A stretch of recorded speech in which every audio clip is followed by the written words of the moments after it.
And welcome everybody to the Phantom Zone for another great night of debating and talking and having a grand old time. I am running behind mainly because I'm tired, a little beat down. I used the sun's rays to recharge me, and here I am, ready to go for all of you fine folks out there. I actually spent time doing my thumbnail and doing my Terminator Dark Fate, which with the new video process, I actually had to delay because I couldn't figure out how to place the music in, Cyber. It was a fucking pain in the ass. Damn. So I'm sitting there, and I don't know if you've had this problem. So I'm sitting there, I'm editing the video, and I normally do the music last for the intro, right? Yes. So I didn't, my old program, what you did was you could just add the song in and then like shorten it based on the length. But in this one, you've got to shorten it before you add it. So I sat there for an hour and a half trying to figure out why it wasn't letting me shorten the length of the music once I put it into the clip. What program do you use? I started using this Viva video thing. It's actually pretty neat though. I can add pictures and shit in. I use HitFilm Express. See, I couldn't use my other program. I couldn't, like, on my tablet or phone, like, place in pictures to certain clips, and this one lets me do that. So, but anyways, yeah, I figured I'd unveil my new video because I got a video out for Dark Fate, which I'm sure this will surprise you, but it was a fucking horrendous movie. Terminator Dark Fate was by far up there with probably, in how pissed off it left me, was probably on like the level of Dark Phoenix. Damn. So, yeah. I recommend if you do edit your videos. Yeah, that's what fucking computer, use HitFilm. It's a little more. You have to do a little more steps for certain things because it's like a full-blown editor thing. People have used this for movies, and like other YouTubers use it for a good editing software because it is a real prime editing software. But they have a free version, and pretty much, that's what I use it for. Is just for the basic trimming stuff. There's other things you can do with it, but I don't really play around with that much in the free version. Like all the fancy stuff is adding like 3D special effects, all that shit. That's what's. See, my program has the same thing, version. And I actually paid for it, so. Yeah. Because if I get a program, I figure it like I'd rather pay for it than and get the bells and whistles that I may need or may never use than to not have them. Yeah. Well, this one you can pay for them, but it allows you to choose which ones you want. So. Oh yeah, I see. So you can get certain programs or not. Yeah, it'll give you the basic one. When you click on it, it'll say share it on a social media thing. Click this stuff and don't even click send because it'll already let you download it. But even if you do click send, you can delete the fucking tweet or whatever. That's what I did. Yeah. Oh, it does that because that's like, oh yeah, you use this. Just tell everybody who you're using. That's it. And then you can pay for the other versions. Yeah, it really allows you to pick and choose. I don't use it for all the fancy crap, but yeah. The bells and whistles and whatnot and things like that. So we got a great show for the fine folks tonight. But Cyber, do you have anything new that you're working on or anything we should know about so that people don't miss your great stuff? Well, tomorrow I'm re-uploading the freaking oh shit! I opened up something. You don't see it, but tomorrow I'm re-uploading my Borderlands video, which has been deleted from the channel because no one, and pretty much no one, PB can defend me on this, came to it. And then Friday I got a new Gears video, which I did not do last week. Interesting. Damn, fucking StreamYards is really whistling tonight.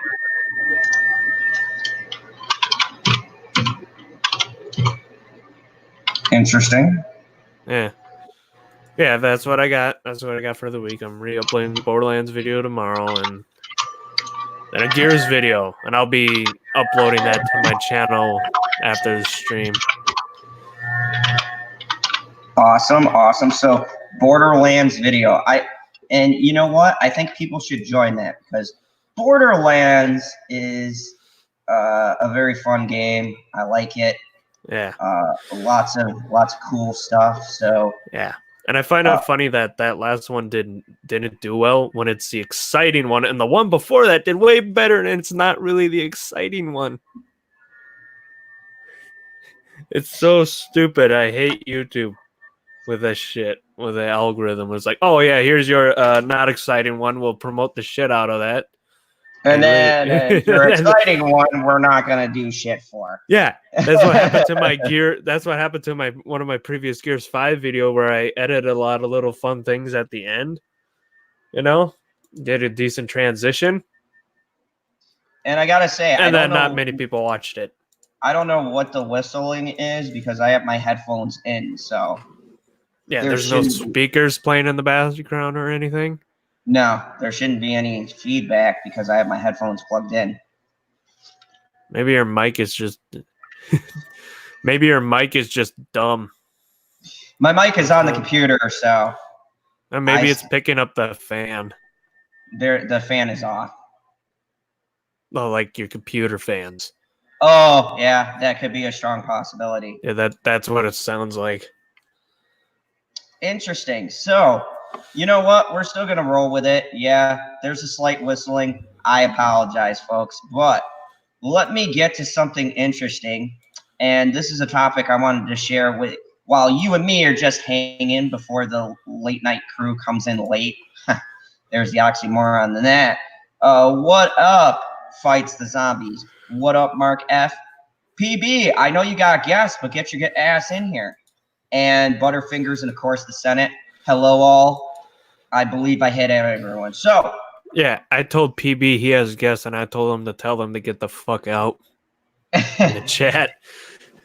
So, Bethesda Games announces that Fallout 76 subscription service. On Wednesday, the video game publisher announced the new Fallout 76 subscription service called Fallout First, which will cost $12.99 per month and $99.99 per year. The service will offer single-player mode and allow users to play in a private world. Now, why this is hilarious?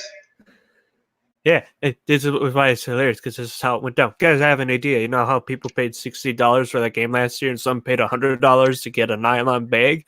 Well, guess what? I got an idea. We're going to bring all the people in. We're going to make them pay a subscription service to pay so they can play that game that they already paid for. Will they get a free play node? Fuck no. Hell no. We just want their money. This to me is like, as bad as the Call of Duty stuff, because this game is considered like one of the worst Fallout games. Like, a lot of people hate this Fallout, and the internet service or the service for this, the regular game, is considered crap.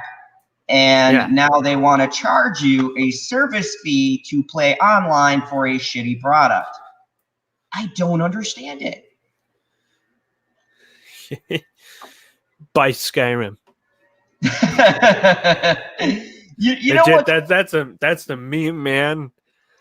My What- brother what- freaking showed me a meme the other day because the PS5 is coming out and it said finally another platform. The Skyrim thing. And here's the thing. Here's the thing that cracks me up. The thing that cracks me up about this whole thing is that I can understand if this is a best-selling game that's doing this, because Marvel Strike Force, for instance, folks, if you've been on the channel, you've heard me talk about this before. I love this game. I have literally dropped probably a couple $100 in it. Yes, I know, mobile trap, but God damn it, I had to have Ghost Rider. I'm sorry. I got my Supernatural team. I got Ghost Rider. I got Elisa Bloodstone, Doctor Strange. All right, it's not about me. But anyways, it's worth it because the meta of the game changes. And I don't have to pay for the features, but to be competitive in the league that I'm in, I need to buy some stuff. So the game makes it at this stage where I could just go in it and grind if I want to. But if I want to have that step up, I can just throw in some cash. This is, they gave you a shitty game that took mad patches to fix, and now they want you to pay a subscription to play a portion of the single player and multiplayer game. No, PB, Yeah. good God, not 1,200. Hey, but they're finally adding NPCs.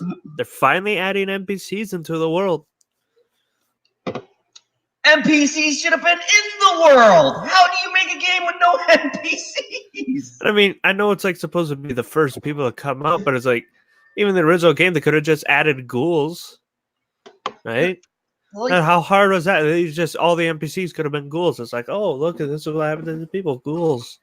You can either act nice to them or mean to them. That's all they had to do. Or do you meet up with other people that are supposed to be from your vault that aren't players? It's like that. How hard was that?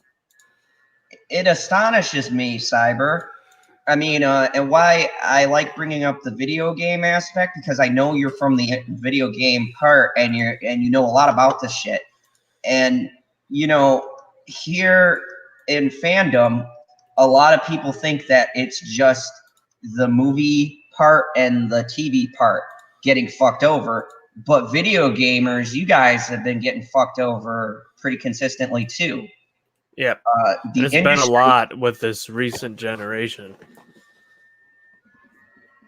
Some people say a little bit at the end, but a little bit at the end, it was a decent. It had a little bit more of a balance. Like, oh yeah, here's this other stuff, but it's mostly this generation. We're like, oh yeah, you got to pay for all this expansion stuff, but it's not really expansion. It's just like it's a little improvement for the other game.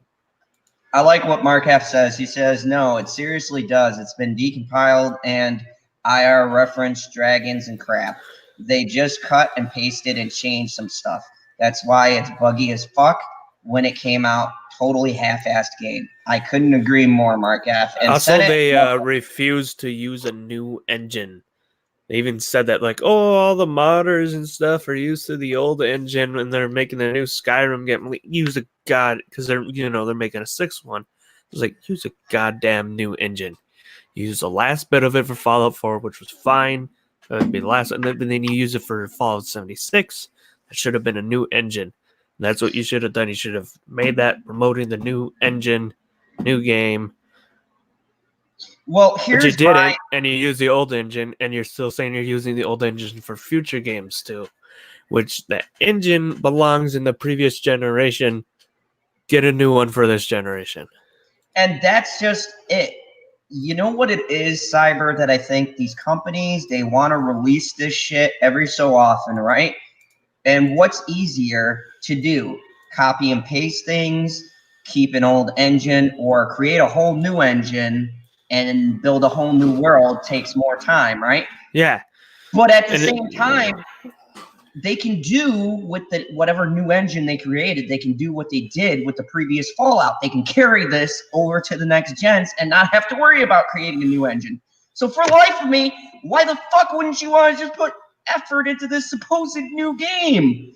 It baffles my mind. But even if you have a new engine, they're like, oh, the modders. But the original thing, what you hear from the modding crowd, that it was hard to, mod the things with that old engine. Well, then you can make an engine that's newer, that's easier for that, considering you want to support your modding crowds, the people and your fans that like to add stuff to your game. Make And it easier for them. Make it easy for everyone. and Have I that guess engine so easy that anybody can use it. And I guess me and Senate can agree on one thing. He says Fallout 76 is more retarded than Zod, and that's saying something. So, yeah, I mean, it's ridiculous that at this stage in the game of development that these creators are fucking lazy and phoning it in. And look, Bethesda has done great stuff, okay? Not taking away anything from them. They have some great series. But they're stuck in the past. And what's really comical that I had to highlight is you want to charge for this service. You want to charge people to play this game that a majority of the people hate. You want to charge them a monthly subscription. On what? Hopes and dreams? Like, why the fuck am I going to pay $12.99 a month, which is just fucking astronomical to begin with? Or, here's the kicker, a fucking $100 a year to play a game that should have had this shit in the first place. Yeah. And if they wanted all this shit, and let's say they're adding more stuff later down the road, like a fucking MMO, then that goes back to my point. They should have done a newer engine. But Exactly. they have to have all this stuff to pay for a game that nobody wants to play. And then if you're paying for this shit, I'm sorry, you're kind of dumb. There's even several people who's like, you're dumb. Idiots are buying that. Don't pay into it. If you played the game and you thought it wasn't too bad before, it'd be done now. Once that comes out, you're done. Because maybe they'll realize the hit, or maybe they won't. But if you subscribe to that, then they won't take the hit, and they'll just keep doing this shit. They won't care anymore. And it could cause other people to do the same thing. And that's the thing. When these ugly trends are allowed to continue, they go and other companies say, well, Bethesda's doing it and they're getting away with it. So maybe we can repurpose this, or we don't have to update this, or we don't have to fix this. And we're already having a problem with gaming where they can release a half-assed product and people will pre-order it and then they'll bitch after the fact. Yep. Instead of, don't buy it if you're hearing about glitches. Or sometimes people buy it because they want to see if it's as bad as everyone said. Don't do that. If someone tells you it's bad, I would go over there and play it. It just fucking astonishes me. It goes back to the thing where companies need to release demos of their game so then people know what it is. And not all these early access open betas that are actually just a fucking demo in disguise. What are we talking about? Cowboy Dave and Dog. Bethesda and what they did with Fallout 76 recently. Oh. So proper, you play video games? Oh, we're talking about video games? Yes. Yep. Oh, never mind. Oh, he left. Oh, now I know he hates me, man. Proof. Oh yeah. I'm the gamer on the stream. He left. Gamers are the most oppressed out of everyone. Let's look like how he just ran away. I feel bad. I'm sad now. It's all right because we were actually getting to the article and then he just disappeared. Damn it, Proper. Is he in the back room or is he completely gone? I don't know. He just showed up and disappeared. He might be force ghosting it. You're probably listening to this stream. Get your ass in here, Proper. Come on. Say Proper 3 times. Come on. And he shall appear. I've said it more than 3 times, haven't I? Get proper. Nope, no, it didn't fucking work. Justin. You realize he's got like a little pun with his name, right? He says just Justin improper. Yeah, I noticed that. Yeah. Dude, he's talking in the chat. We're done with the games. He's going to the next article. We're going to the next article, you son of a bitch. Jump back in. We're just saying here. what we're in the middle of. You too, perp. Damn it. Oh, Okay, hold on. I'm gonna berate perp for a second. Perp, jump your purple ass in here. I'm doing the article you gave to me in the chat. well, you should be saying the same to PB. Whenever PB is in the chat and he's not Oh yeah, PB doesn't show up. in the stream, whenever comics. he's in the chat and not in the stream, I just don't take whatever he says seriously because he has an opportunity to come in here. And what does he do? He just types in the chat. He has I don't know. guests. Maybe I told he him to has tell him to get out. What was that? He has Yes. I told him to tell them to get the fuck out.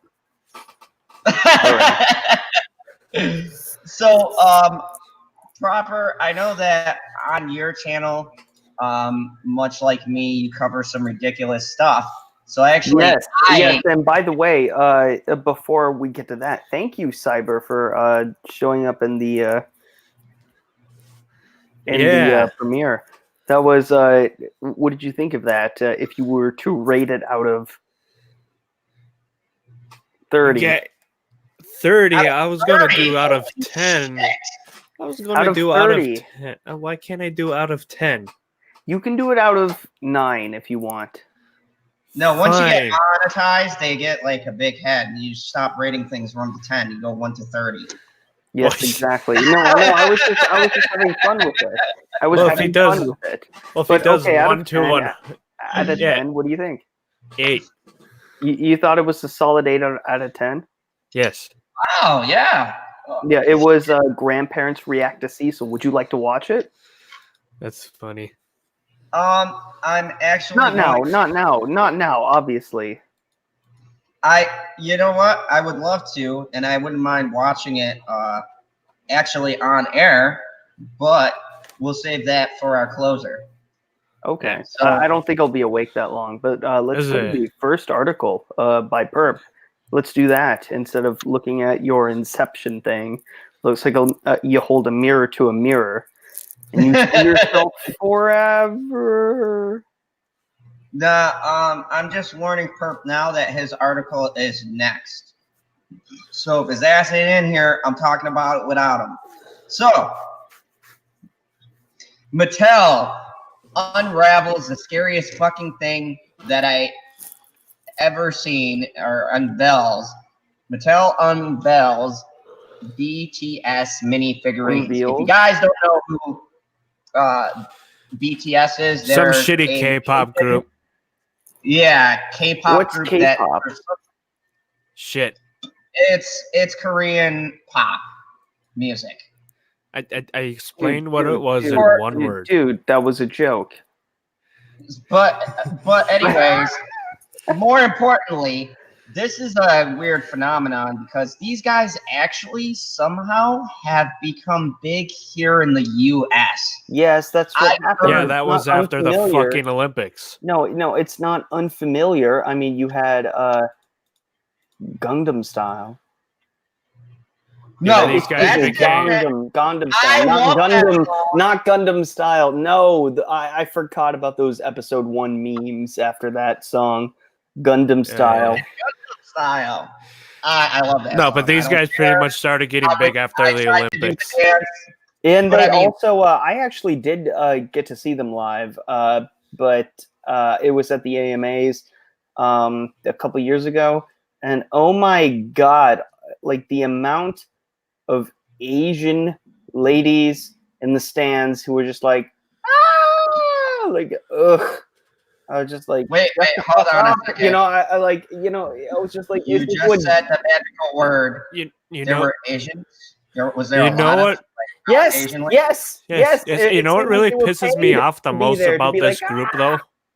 You know what What pisses me pisses the you most? off about this? Just as I thought all the fucking boy bands were dead, these fuckers come out. Hey, come on. NSYNC got was rid of pretty great. We got rid of Backstreet Boys. We got rid of NSYNC produced last Justin one was- Timberlake, which is great. Thank you very much. Yeah. Who are those hold fuckers? on. I forget. Who are those fuckers? I agree with you. Justin was the best part of NSYNC. Mm-hmm. Who are those? Oh yeah, the fuckers. One Direction. Once they were done, I'm like, thank God this is all over. And these fuckers come out. I'm like, God damn it, we had a good couple of years, and then these fuckers come. I was like, God damn, no more boy bands. Boy bands. A friend of mine said they were born in the wrong Korea.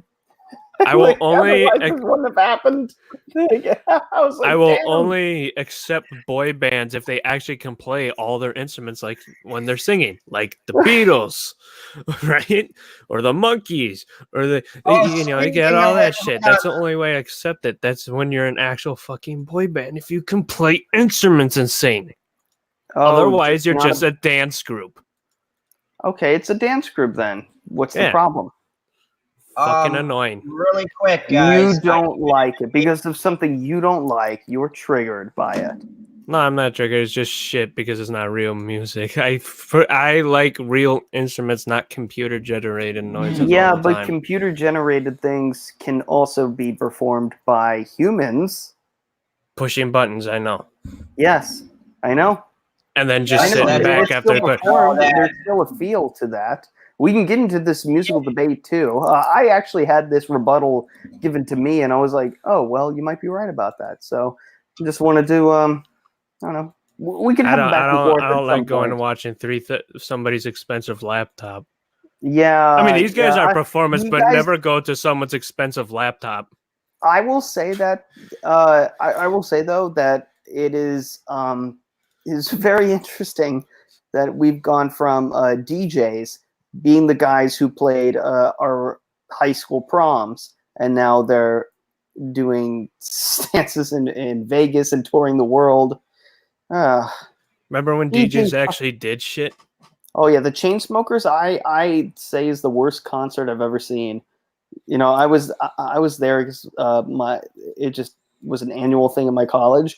And then when the Chainsmokers came out, they were like, "What the fuck is up?" And I was like, "Hooray!" And then they were like, "Do do do do do do do do do do do do," and they were like, "Do do do do." I don't know. They were like doing the computer things, and then they were just like, "All right, now press button, confetti, boom," and then everyone was like high on acid. That's why they were like, "Hooray! This is great! The best thing that I've ever seen in my life." And I'm just like, these guys are so lame. I'm just like, these nerdy bobbleheads behind here. I'm just like, nah, not for me.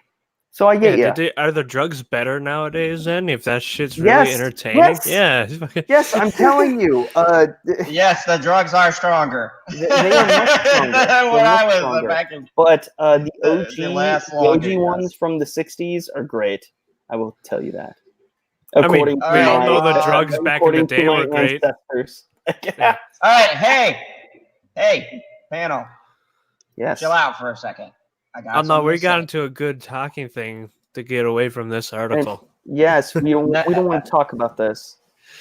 Well, we're going to talk about it anyways. God damn it. So I need proper. You check the chat and let me know if there's any super chats that need to be addressed. Cyber, let me know if anyone goes into the back room and is knocking on the door. Thank you very much. All right. So fans will now be able. So we're good. Yep. That's great. Fans will now be able to get their hands on pint-sized BTS dolls. First of all, I get scared of anything that's called doll. Okay, I think fucking Chucky. I don't want your dolls. They're creepy. Mark Hamill did an excellent job in that movie. He did. I was one of the people who liked it. Screw the people who are Chucky purists and they go, "Oh, it's not like the original." Guess what? We're in 2019. That is the definition of a reboot. You know what? You could say the same thing about Star Wars. No, you cannot. You people have been cannot say saying those same arguments. You The same arguments, cannot though. say that about Don't you Star Wars see the because hypocrisy of this? Oh my gosh! I'm just teasing you. This is literally like what I hear. I hear all this all the time. Yeah, don't you go all nonsensical on me, Justin. Yeah. Oh, super chat from the Senate. Go fuck yourself, you bobble-headed fuck. Thank you, Senate. I always appreciate the love. Yeah. The toy manufacturer announced on Tuesday, October 22nd, because who doesn't love tiny surprises? That sounds like a personal problem. Yes, that's okay. I want to point out they're talking about a Korean boy band, and they said tiny surprises. I feel a little racism creeping into this article. I'm just saying, like, they're like, oh, there's tiny surprises from these dolls. Racist. Tweeted Mattel. They tweeted that. They tweeted from Mattel's account, revealing 7 cartoonish figures Tiny surprise. corresponding. Oh my God, that is really rich. Responding to BTS, V, Jin, RM, J Hope, Sugan, Jung. No, that's Suga. No, it doesn't matter. It doesn't matter. We can butcher the names this time. This time we'll allow them to butcher. He said Sugen. He said it with an N. That word does not. That letter is not. I know how to pronounce it. It's like Suga, like Suga Dick. Or it could be like the System of a Down song, like Sugar. Sugar. Oh, that was great. Speaking of great bands, and linking the company's website where, oh God, this is a thing where the BTS army can purchase from. They have an army? Haven't you ever looked at any hashtag on Twitter? Scroll down. Again, you put politics shit, right? You scroll down a bit. All of a sudden, you see one of these fuckers using the hashtag and sending shit with this group, and I'm like, you need to die. I'm sorry. You know what's funny is that there was someone that I went to high school with. She talked about nothing except for K-pop forever, and now she lives in funny enough, she lives in Japan now. South Korea. But oh God, look at these. You know, it's just I'm just trying to tell you, it's not just a certain demographic. You know, it's just not a certain geographic location that's interested. This is something that's going to be everywhere, and it clearly has shown it. And now Mattel is making bobbleheads out of it. Oh God. Well, Mattel proper is seeing that what every company sees when the new fad comes. I think it's a conflict of interest if I talk about it. I will. No, I'm serious. I'm gonna be quiet about this. So each of the 7 figurines described as adorable recreations of the band by Mattel, dear God, feature the members of BTS in looks inspired by what they wore in their 2018 Idol music video. They are around 3 inches tall and can be displayed standing up on a base that bears each of their names. Oh, good. I can drop kick them. Cyber, for Christmas, I'm going to send you all of these figures. You don't know my address. You don't know my address. You know. But I'll set them up on a drum set and beat the shit out of them. That would make a great video. The new mini dolls. The new mini dolls are the latest in an ongoing collaboration between BTS and Mattel. Previously, the toy company has unveiled Barbie-like dolls, also showing BTS in their Idols look, and a BTS-ified version of the card game Uno. Can't wait. Oh God. Oh yes. Yes, who doesn't want this? I'm definitely beating the shit out of those, and if I break a head, you have to send me new drum heads. That is just that I don't even want to know what this guy over here is doing. I've seen these guys in person. I guess they act like normal people. Maybe. I don't know. Their security were just like, don't touch them. No, don't touch them. Just like, hi, dudes. So I don't know. No, I I'm mean, serious. Like, for some reason that they act like, and they seem like they're, including the staff. I guess it was for safety at that point, but it's just like, oh, we're untouchable. We're great. We have all this fan base. I'm just like, these guys are boring. And welcome, Bitchy Unicorn, the Hey, hottest but unicorn I've heard, in existence. rumors that K-pop's actually a very terrible industry, and it's like terrible for the artists, but it's more profit for the label. Mm-hmm. Yeah, it is. Oh, I can't wait for the Me Too movement of the K-pop. Oh God! Well, oh God! even remember how we're talking about Gangnam Style? Fucking Psy, the guy Psy, he did not want to make another song. He just wanted the one song, and they kind of forced him to make the second one. Oh my gosh! Tommy said Zod was a clearance item. Hey! You son of a bitch! Yes. Yeah. Superman. Yeah, you just said, God damn it! you literally were just like, hey, you son of a bitch. Yeah.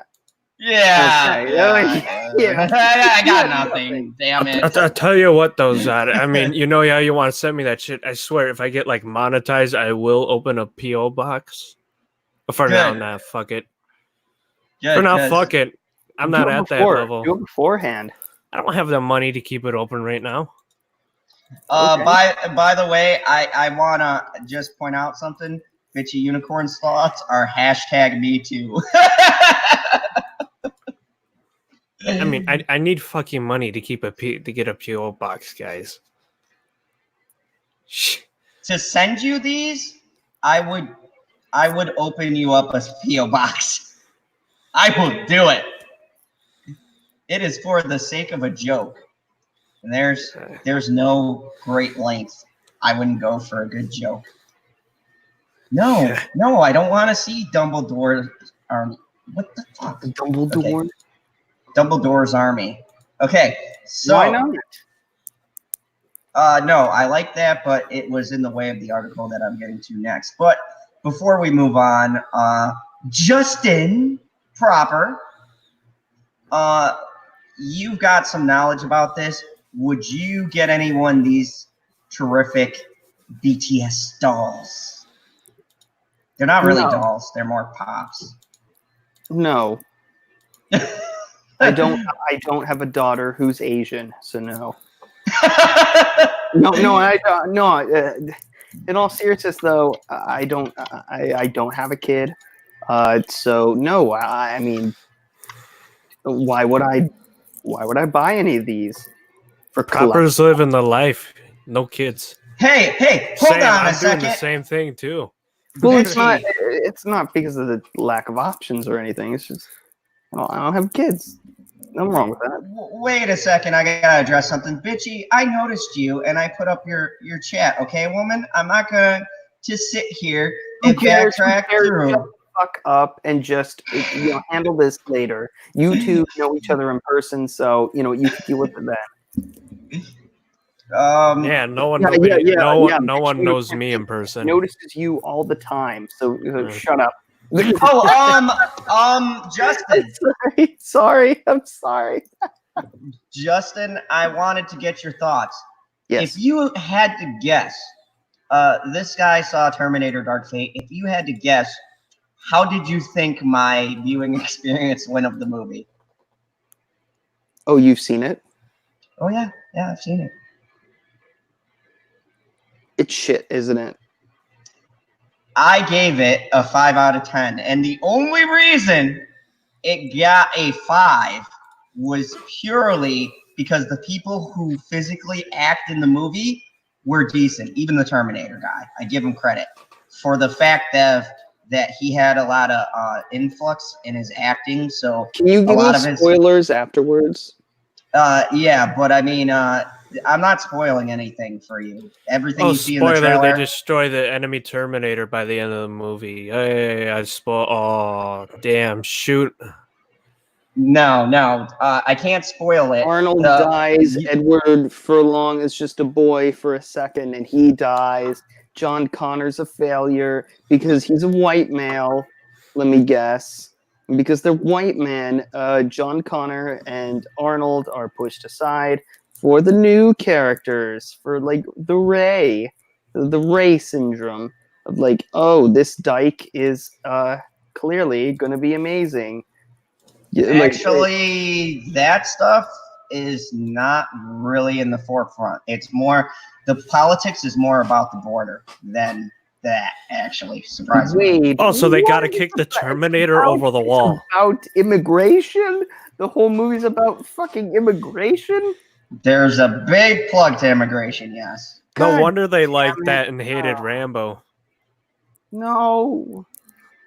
Why? So they gotta kick the Terminator over the wall, right? I'm not Put 'em over spoiling there. anything. I will No, tell just you. say yes or no if that's it.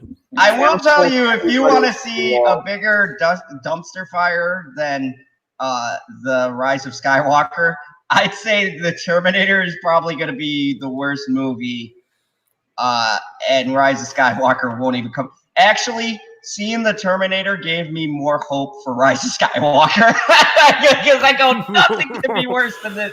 Nothing can be worse than this shit I just experienced right now.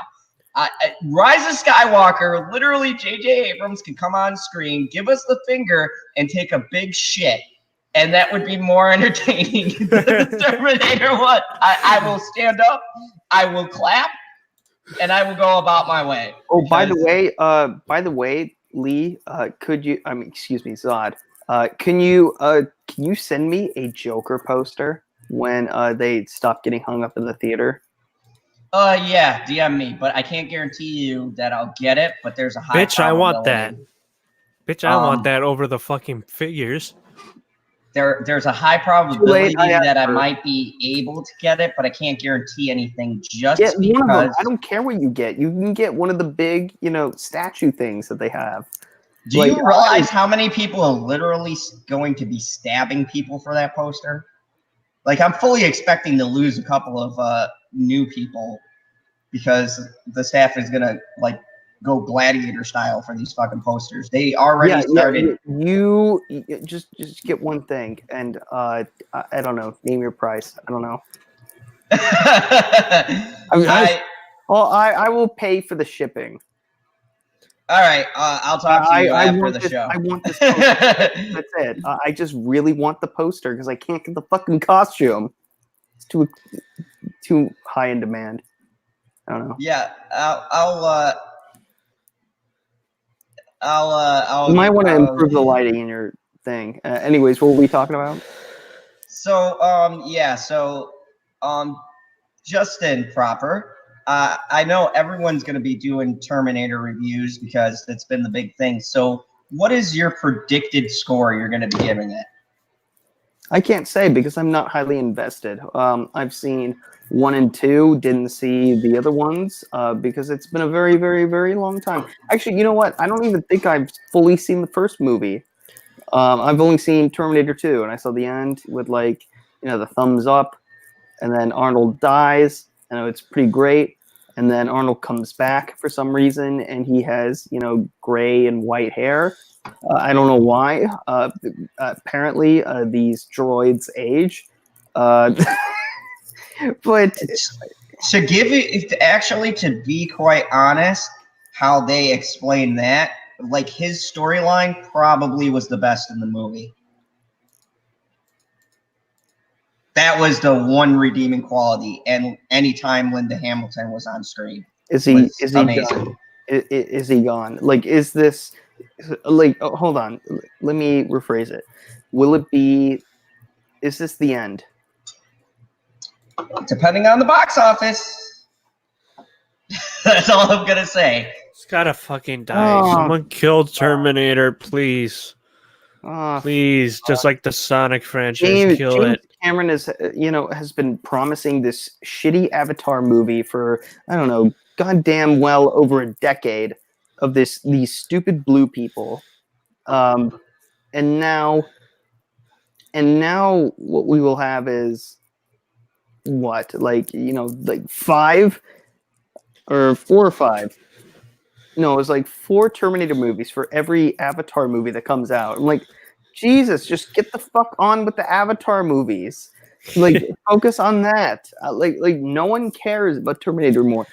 He does. He doesn't even work on the Terminator movie. He just sits there and puts a thumbs up. It's at least it's a little bit more respectable than Michael Bay, who literally has an assistant that he doesn't pay to wipe his own ass.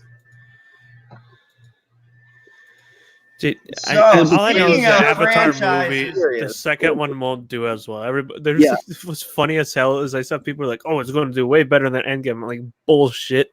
There'll be people not really interested in it because when everybody wanted to see it was years ago. Okay, fine. I've lost Mark F, fine, Mark F. I will watch it. I will watch it tonight if it will make you happy. It'll make you happy because I care about my subscribers. Wait, what? Speaking of long-running watch it, franchises, No. I watched the last half as a kid, and I never was able to watch the first half. So that's why I was like really like confused about what was going on. I was like, "Oh my gosh, this is horrifying! What's happening to this woman?" No, yeah, you gotta watch the first half of the Yeah, Terminator. it's a lot of great setups. So couldn't do that. I finally got to see the first half of it like a couple months ago, and I'm like, "Oh, look, this is actually." Because I always came in the car chase scene in the movie. ooh, that's a good setup. Don't say anything else. Speaking of car chases, Fast and Furious 9.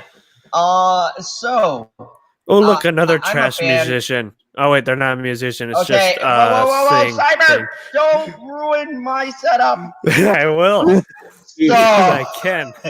No, don't. So, Fast 9 is coming out, and I gotta say, this is one of my guilty pleasure movies. I know they're not great.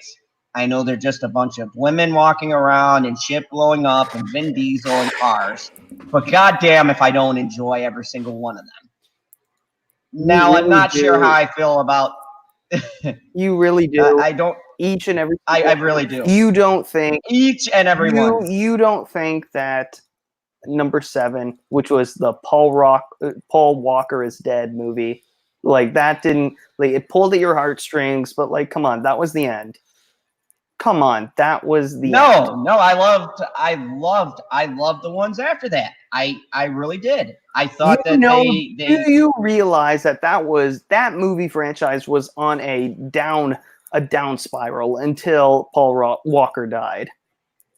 Like, yeah, and the only reason why it became $1 billion franchise was because of that and the publicity. So it's the same thing that happened with The Dark Knight. I'm surprised Paul Walker didn't win an Oscar for his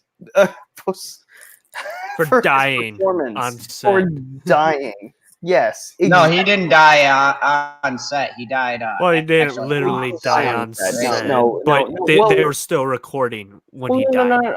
Well, I mean, I will give credit to Christopher Nolan. They filmed it all before Heath Ledger had passed away, but that's the only reason why. Never mind. Derailed. Continue.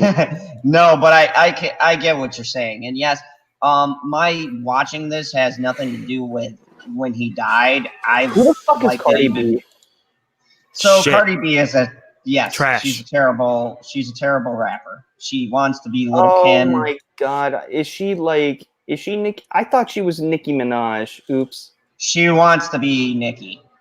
But and Lil Kim and Foxy Brown that's sad. Yeah. That's sad that they already are imitating people who are mediocre as shit.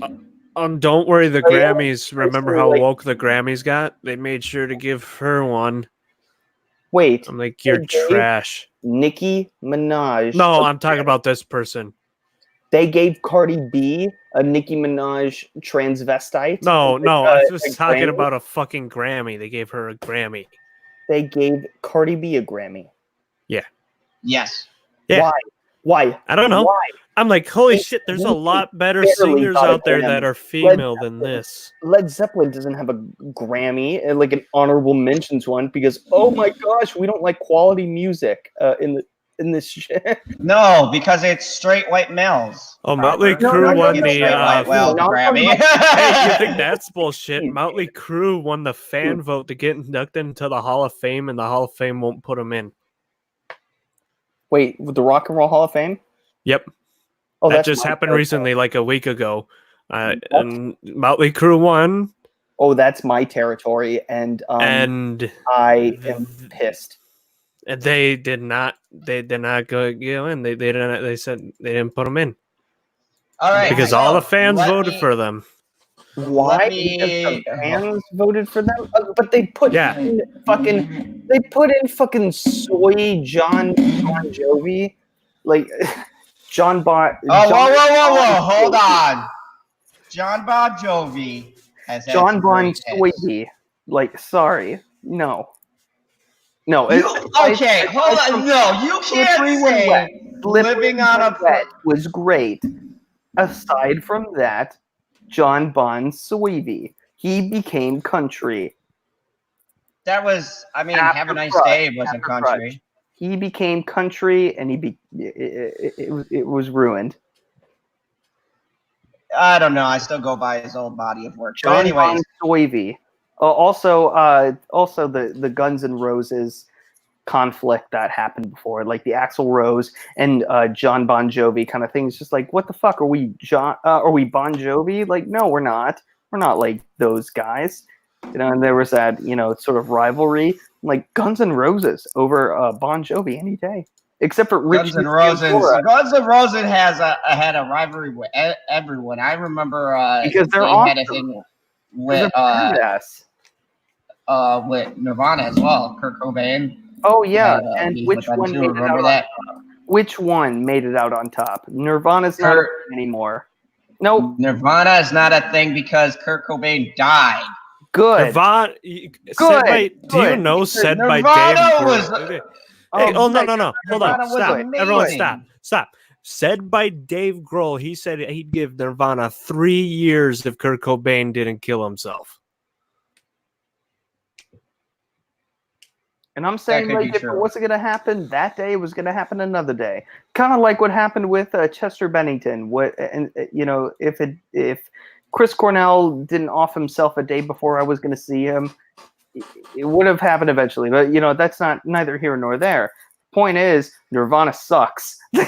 they're the garage. Grunge. They're the Grunge little music sucks. Yeah, they're the little engine that could, and the only reason they were great is because they were like the best garage band that grunge could sign, because grunge music sucks in general. In fact, they can't even no grunge band can really maintain themselves. I mean, look what happened to Alice in Chains. Look what happened to Soundgarden. And then Nirvana. And Fair enough. We're gonna have to do a music debate stream. Pearl Jam. All right. Well, it got to be a day stream, so then we can start all yelling and not worry about waking people up. All right. Rose is one. Oh wait, there's a super chat. Mega Jetty One says super chat. AC/DC, Guns N' Roses, and Queen are my top 3 bands. I can agree with that, and I can respect that because they're great. And by the way, did you see the bullshit Rolling Stones thing of the best singers? Oh my God, what the fuck was with that? Yeah, they put Freddie Mercury. They put a lot of people below Bob Dylan. I'm like, Bob Dylan can't fucking sing. Oh yeah, everyone on this panel Bob can Dylan sing is like Bob boring. Dylan. Bob Dylan is boring as fuck. Who cares about him? No. The reason why he hold did well is on. because everybody was on drugs. Hey, everybody, pulling it back. Got to get through this article. Super chat. We got- Nirvana sucks, all right. That's how they got their fame. Yes, thank you, Mega Jetty One. Okay, so let us continue with the article. How about Fresh off you? of making her big screen debut in the hit films Hustlers, which was okay at best, and she had a 2-second role. Cardi B is buckling up for Fast and Furious 9. The Grammy-winning rapper, bullshit, has a small role in the high-octane sequel, as always, because she can't act. EW has learned. Her new gig was teased Tuesday by Fast star and producer Vin Diesel. Oh, he's producing them? Okay. via an Instagram video from the UK set of the upcoming film. I'm tired, but I can't wait, Cardi B said alongside Diesel. I ain't gonna front. I think this is gonna be the best one. You have a smart goal. How can you make that prediction? I thought Vin Diesel said he was done with these movies, though. Yeah, until he saw that money. Director Justin Lin returns. What are you talking about? That you guys know that Avengers money is not coming in that well because he said one line and they used it forever. He's never in them really again. He's done.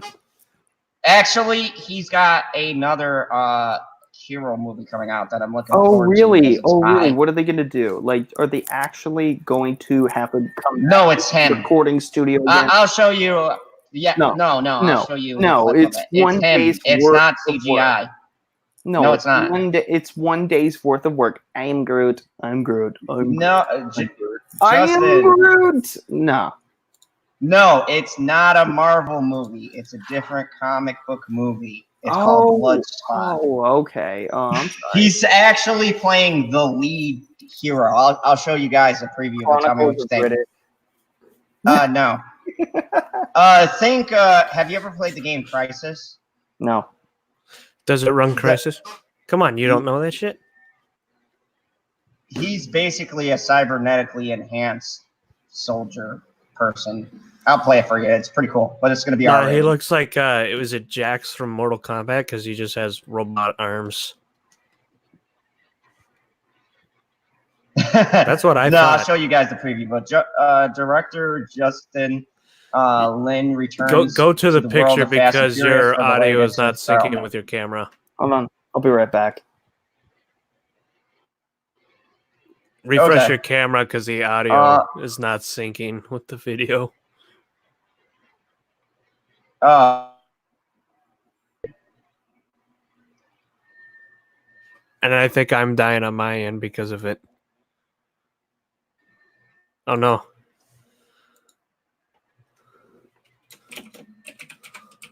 Hello?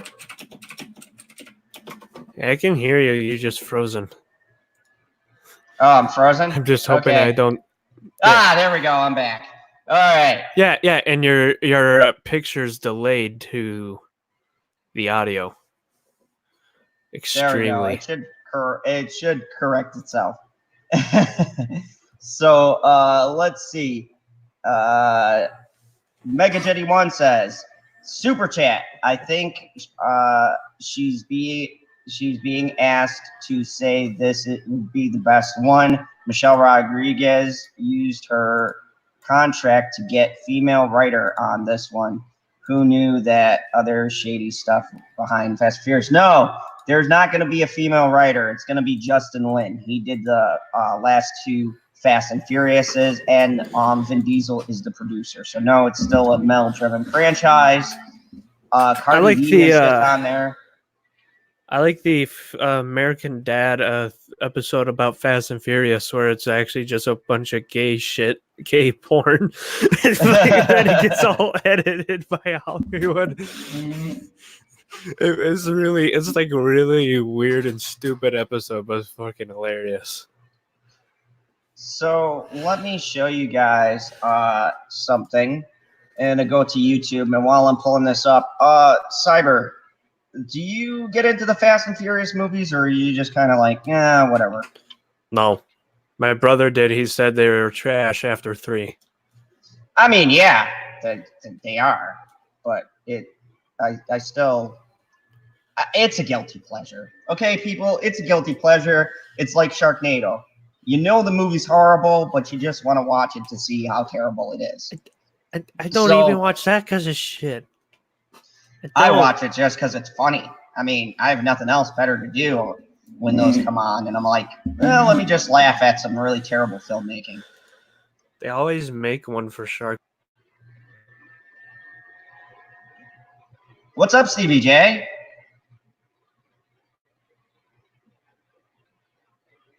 Oh my goodness, I can't hear anyone. Why can't I hear anyone? Oh. Hello. Can anyone hear me? Mother. Hello? Oh my god. You put me back. Stop it. Stop it. Stop. You keep Okay, putting me backstage. there I was go. going to say Put you me can't backstage. hear me because I'm You backstage. put me back. You threw me backstage. Oh my All right, god! there we go. That's Stevie J? Hi. Yeah. Hello, Justin. How are you? Did he throw you backstage too? Oh my He threw me. god! I was in the middle of a sentence. I don't even know what I was saying, and he threw me backstage.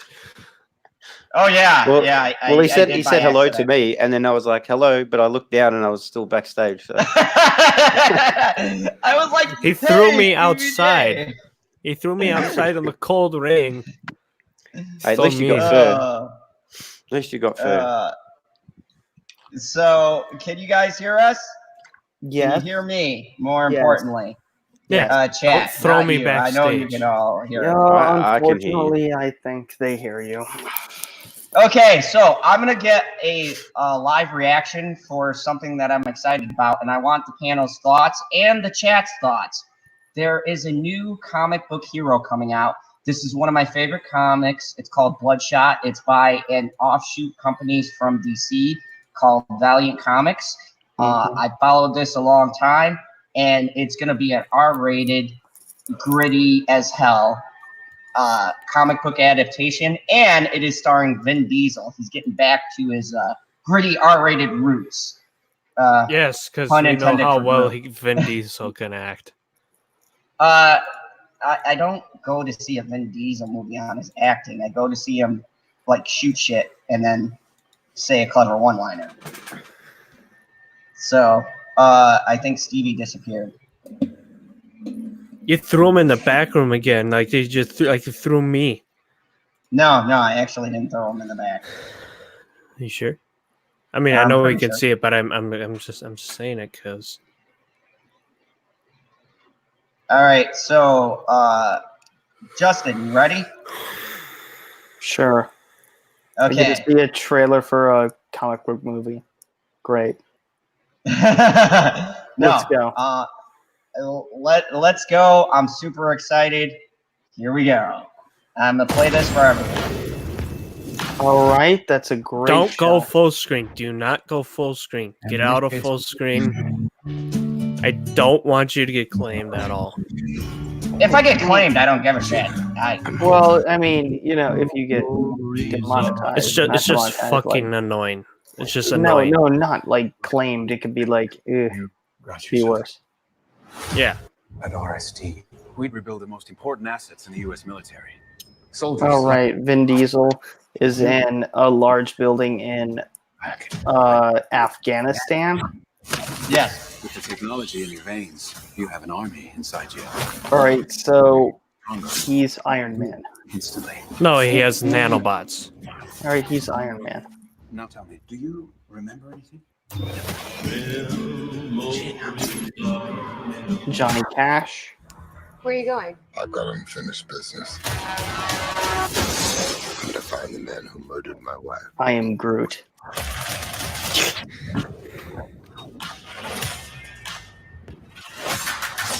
I am Groot. Oh, that's not good. All right, shut him down. And initiate sequence. Ooh. So they control his mind and shit. Okay. Yep. Fucked up. Target for elimination. All right, it's telling us the plot of the movie. All right, cool. Tell All me. right, he's gonna wake up as someone else. You know you guys? I don't think so. That Wesley Snipes. What you think is real sometimes ain't. And initiate sequence. Okay, and this movie's like, okay, what's real and what's not? Yep. But that could have been a plot twist. But instead, this trailer is going to be revealing everything. Hold me for a So, already, you know what? I don't care. Revenge is what makes a man Revealed too much. exceptional. You know nothing about men like me. Yeah, you can't remember anything. Fantastic. feel like I just heard this. Are they playing this on repeat?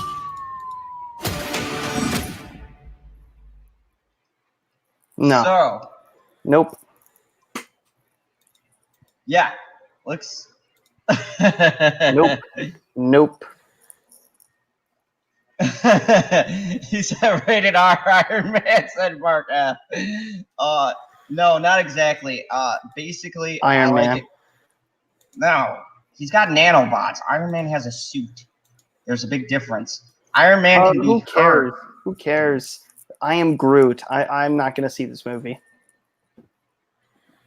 Okay. Cyber, what do you think? I don't care. All right. Well, I like it because it is focusing. It's going to be an R-rated movie, and it's focusing on the more. I'm adult sorry, concepts. it's your favorite, comic book is, as you said, or is that not what you said? Yeah, it was one. It's one of my favorite comic books because it deals a lot with, like they showed, they control him physically because of the nanobots, and Yeah, the fact that but- he's dead. But what are the stakes? Basically, is that Can you predict where this movie is going? if I had to guess, the comic book is about him trying to get control of himself, basically All his right. humanity. Okay, that would be great if it weren't all revealed in the trailer, which it is. No, there's Yeah, still it a is. lot more facets of it. You get the whole betrayal, like, oh, they're against me. Oh, they're controlling me. I don't know what's real. Oh my gosh. PB, you cannot have comments if you're not in here. Welcome, Stevie. I wanna check your sub G'day, count g'day. again to make sure more people aren't unsubbing. So many people keep unsubbing. Nope, no change. So many people just keep unsubbing from Zod. What the hell? He hasn't even been roasted by Jeremy yet, which he sends the link to, and I'm just wanting Jeremy to come in here just to make fun of He's Zod. live right now. I should be modding, I know. but I have better things to do, I guess. So, Stevie, No, I can either be on a stream or I can be modding. Which would you choose? I'd rather Yo. you be on our stream. He wants to be with the cool crowd. Exactly. He doesn't even invite proper on. He just like, oh yeah, you're my mod. He invites No. other people on, doesn't invite proper on. Or Zod, or Stevie J, or Cybernetic Husky. Just saying. Stevie Jeremy. J, by the way, I thought you were like in your 40s based on your avatar, but no, you look like you're more in your like 20s.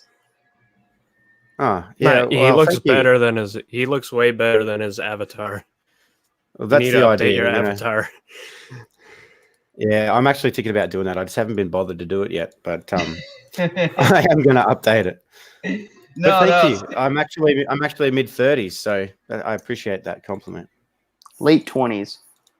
Late 20s, early 30s. Thank you. I'm going to go down and get my license changed. I'm going to say Justin Proper says I'm late 20s, not mid 30s. Do it. You said that I was 10 years younger, so I will go with it. I demand that the DMV of Aussies pass the Peter Jackson test of, hey, I can have my license changed. I don't know. Well, No. He was in New Zealand. Sorry, never mind. Stevie, being that you're on here and PB is not, it's great. I have someone to talk Star Wars with. I'm saying that because I want to enrage him. So after this, we're going to talk Star Wars. PB, thank goodness. all sorts of Star Wars. We're going to get in that Star Wars. SpongeBob ass. is 400 years old. What? Wow, That's pretty you look old. good. You don't look a day over $3.99. Yeah, I told my someone did the math with SpongeBob though. With I think I even me and my brother did the math with SpongeBob after the SpongeBob movie when he says how many employee the months things he has. He's in his 40s. Wow. Yeah, he's in his fucking 40s. Why is he Like if still you consider the Trump on Reddit lowest, tags? What? If you consider the lowest age of getting in, which is around like 16 or so, it's in his 40s. Even if you like take the bare minimum, it's 40s. Yeah, I forget how many months there were. We did it was a math. Yeah, he's Okay. like in his 40s. So, Stevie, I need Yo. a cultured opinion. What do you think of the new Bloodshot trailer? Look, I thought it was all right because I'm not as you know, I'm not a comic book dude, so I don't really know much about Bloodshot. But to me, the trailer looked all right.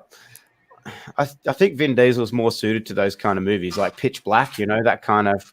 Doesn't it sort got of that action vibe? where- yeah, that's what it kind of reminded me of. And I guess to put it bluntly, like he doesn't have to do too much acting. All you have to do. He's only got to be like the action guy. So, no, to me, it looked all right. I didn't mind it. I thought it was okay, not knowing anything about really the character or the stories of Bloodshot. I watched Lethal's reaction to it, being that he's a bit of a comic book dude. And yeah, I don't know. I think it seemed all right. I couldn't tell too much about the story, but obviously, you know, he's got he gets these things inside him that help him regenerate and all that kind of shit, which is always cool. So I'm keen to see it. Yeah, and do you guys notice a trend? And why I bring this up, because this is for all of us on the panel who liked, I'm just going to call it the movie of 2019, 2018, 2017, and 2016, Joker. Yeah, fuck you, everyone who disagrees with me. I'm taking the Freddie Prinze Jr. route. But yeah, we all saw Joker, right? Nope. And except for Cyber, No. I'm sorry. Nope. For everyone If you who spoil has it, seen I'm definitely going to find where you live. Joker dies at the end. You bitch, I'm killing you now. PB, you know where he lives, right? PB, give me his address. PB, DM me his address right now on Twitter. Seriously. Oh, Mega Jetty, no, retract that super chat. The pacifier was not that good, buddy. It was great. Oh, why do you people like that movie? Lauren Graham was great. Light. Lauren Graham was great. Lauren Graham is beautiful. She can be my principal all day long. When have you seen a principal that hot? I've seen substitute teachers that hot. Never a fucking principal. They're normally like old and bitter. Oh, well, you haven't seen enough principals in your day. I want to know, you know, I'm jealous of. It takes a lot of getting in trouble and going to their office to find out. Dude, I've only seen one teacher ever that was hot, and she was only mildly hot, not really, not like fully hot. Oh, I feel like I've been spoiled. There were like some who were, I don't know, I guess my age now, like in their very early 20s, sometimes like right out of college. I was like, great. And one of them said that they were sorority sisters. I was like, ooh, now you have intrigued my interest. Did you ask her if they'd ever made any videos? No, I was in 7th grade and I didn't know what a sorority was. Yeah. You know what, Mega Jetty? Cool. You know what? Cool. I'm no longer answering your super chat because he said super chat. I had a hot vice principal. Screw you, buddy. Okay, I had to look at a principal named Skip Saliano. No, you misread it. Hey, don't you cut me off. This is a great story. Skip Saliano. I busted at a bar snorting coke off of a hooker in between her chest, and I used it to blackmail him so that I did not have to do any of my tests. I passed that year with a big get out of jail free. You saw your vice principal snorting coke. Yeah, off of a stripper. Yeah. And what were you doing there? That's not important. He was racking up the lines. What I was doing was inconsequential to what the vice principal was doing was far worse than what I was doing. What were you doing? I will tell you off air. Dude, just say you had a fake ID and you were trying to get alcohol. That's it. I had a McLovin ID. I was McLovin, a Hawaii donor. Oh my God! organ donor. Somebody actually used it. Somebody actually tried that. Did you hear about that? Yes, Yeah, I we covered it. on the late night. I did cover And it. Sean comes in like a boomer, shitting on the whole movie. Wait. When did this happen? You got to highlight well, Jamie Vick's comment. Was it like last week or 521. something? Oh my God! If I was in that chat and I heard Sean talking shit about He was talking bad. shit about it in the chat. He wasn't in here. He was Oh, just in the chat? He was talking Oh, about, I would have said like, "Hey Zod, can you remove his blue wrench?" And then I can like put him in timeout for a second. So, Stevie, we are not doing talks about Joker because apparently everyone says it gets to be a Joker stream. But fuck it, I'm gonna do it anyways. Oh, we're doing that. Are you going to start talking? Are you going to start talking about Joker? I'm going to go see. Thank God, PB's here to save me. You better not do it because I hate PB, it. and welcome, Bear Nerd Fun. Hey, how you doing? Good. I couldn't jump on your stream, so I figured I'd invite you to bring in your 2 cents on the late night crew. Well, I guess he's lucky I didn't show up with my car. Yes, Bear, stay away from PB. He hits bears with his car. It's that bear's fault, man. Don't be running up out of the ditch. I'm the grizzly type, and I don't wander around much. Well, then you'll be fine. So, PB, what did you think of the trailer? Because I know you've been lurking in the chat. Does this Bloodshot interest you or pique your interest? I mean, I couldn't hear it very clearly because I had a lot of background noise going on at my house. But from what I could see, it looked kind of cool. But who in the chat said it looked like R-rated Iron Man? Oh, that was proper. Let's just say that I call just improper on that comment.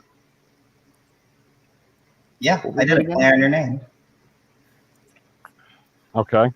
No, what was the So question? I'm slightly intrigued. What? No. What was? Oh no, I'm just asking the same question I asked you earlier to the new panelists. Bear, what do you think about this Bloodshot trailer? What I saw of it, was that Vin Diesel I seen? Mm-hmm. Yes. Oh, it might look like it's promising. And you want to know the greatest part? It's a white male shooting other white males. Oh my God! And it's R-rated. The critics are gonna fucking hate this. Sounds racist to me. It sounds bloody racist.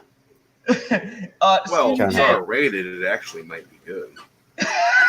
Stevie, I went on and I know he's gonna go full Trudeau at the end of the movie. I went on to Grace Randolph. Yes, I know everyone berate me, but goddamn, I love listening to Why would we berate you? We all know that you watch all of her videos. every last one of them. Her movie math. Yeah, except you watch all of them on mute. I was just going to say the same thing. There's no audio. It's just I know she said stuff. Okay. the video. So she did something that I know a lot of critics are gonna do. She comes on and the first thing she says is, well, it looks good, but I noticed that there's a lot of males and not so many females because they only show the one. Which, by the way, if you read the comics, the one female that they do have is a fucking badass. But yeah, so there's not a lot of females in this comic book because it's the good old days when it was male power fantasy. So this focuses on a male character. His backstory is about his wife who did die, so he's driven by that motive. But it's mostly on male character. So you're telling me he's not James Bond who sticks his penis in everything like the god Zeus? I don't know how that would work with us cybernetically enhanced. If he's cybernetically enhanced and it's nanobots, he can make certain things bigger. I was just going to say he wouldn't have any erectile dysfunction because it would always come back. That's right. Everyone, we scared off proper with that. Autonomically correct. I don't think we scared him off with it. He's going to do something else because he got an idea. He has an idea. Yeah, but what you're talking about, Zod, this is the whole thing with bloody SJWs, my friend. None of them are ever bloody satisfied. Like, you look at Joker, right? And I was listening to a review earlier of Joker, and this twit jumps on and goes, all this stuff about how the black characters in it were, the therapist and the this and the that. And then I'm thinking the whole time, you're whinging because there's too many black people in this movie. I'm sorry. Really? I'm laughing at what's below Zod right now. We've been joined by Jimmy Kimmel, Stevie. For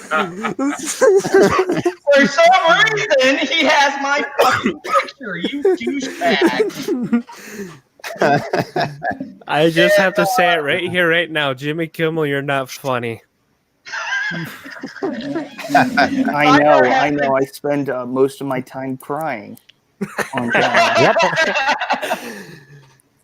We have a super chat from Mega Jetty that says, "Hey Zod, I like your blue American flag shirt. I got a similar shade blue hoodie with the Captain America shield. I salute you, sir. Love that. And yes, I'm feeling patriotic. So, hi. I thought you said we were going to talk about fucking Star Wars.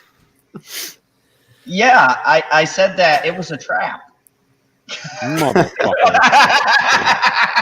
Hey, Jimmy Kimmel, you got to change your avatar now to Admiral Akbar. No, man. We're talking about Star Wars at some point because it says it in the description. Yeah. It's Star Tours, but it still counts. But don't forget, one day it also said pound me, and that never happened. Oh, yeah.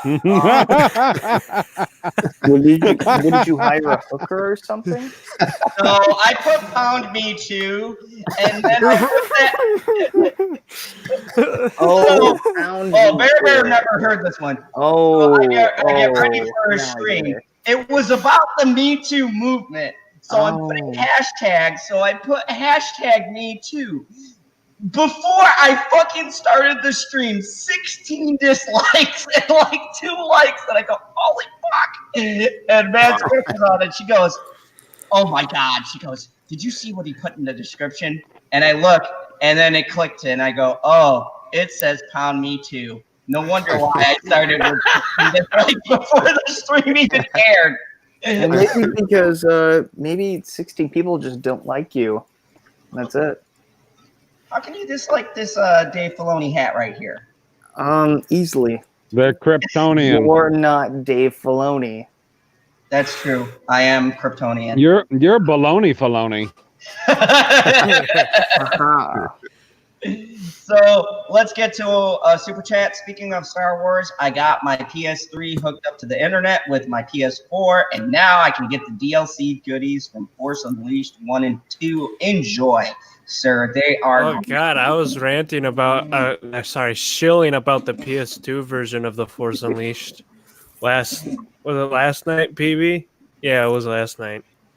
Yep. So, are you guys ready? I got the first bullshit article with all of these fine panelists. We're going to talk some Star Wars because you know that shit's going to be relevant until this franchise is dead. So, let's go to my article that I have, special for you, PB. Why Anakin should return for Star Wars Rise of Skywalker. Because he should be as awesome. A Force Ghost. I mean, come on. Why don't we have Anakin Force Ghost? It was like, oh, no. We got, Yoda Force Ghost. Remember how great a connection Luke had with Obi-Wan? Well, here's a Yoda Force Ghost. Well, but hang on a minute, Cyber. Hang on a minute. Why would you have the person who actually killed the Emperor in the Return of the Jedi come back and give anyone advice? What would he know? Yeah.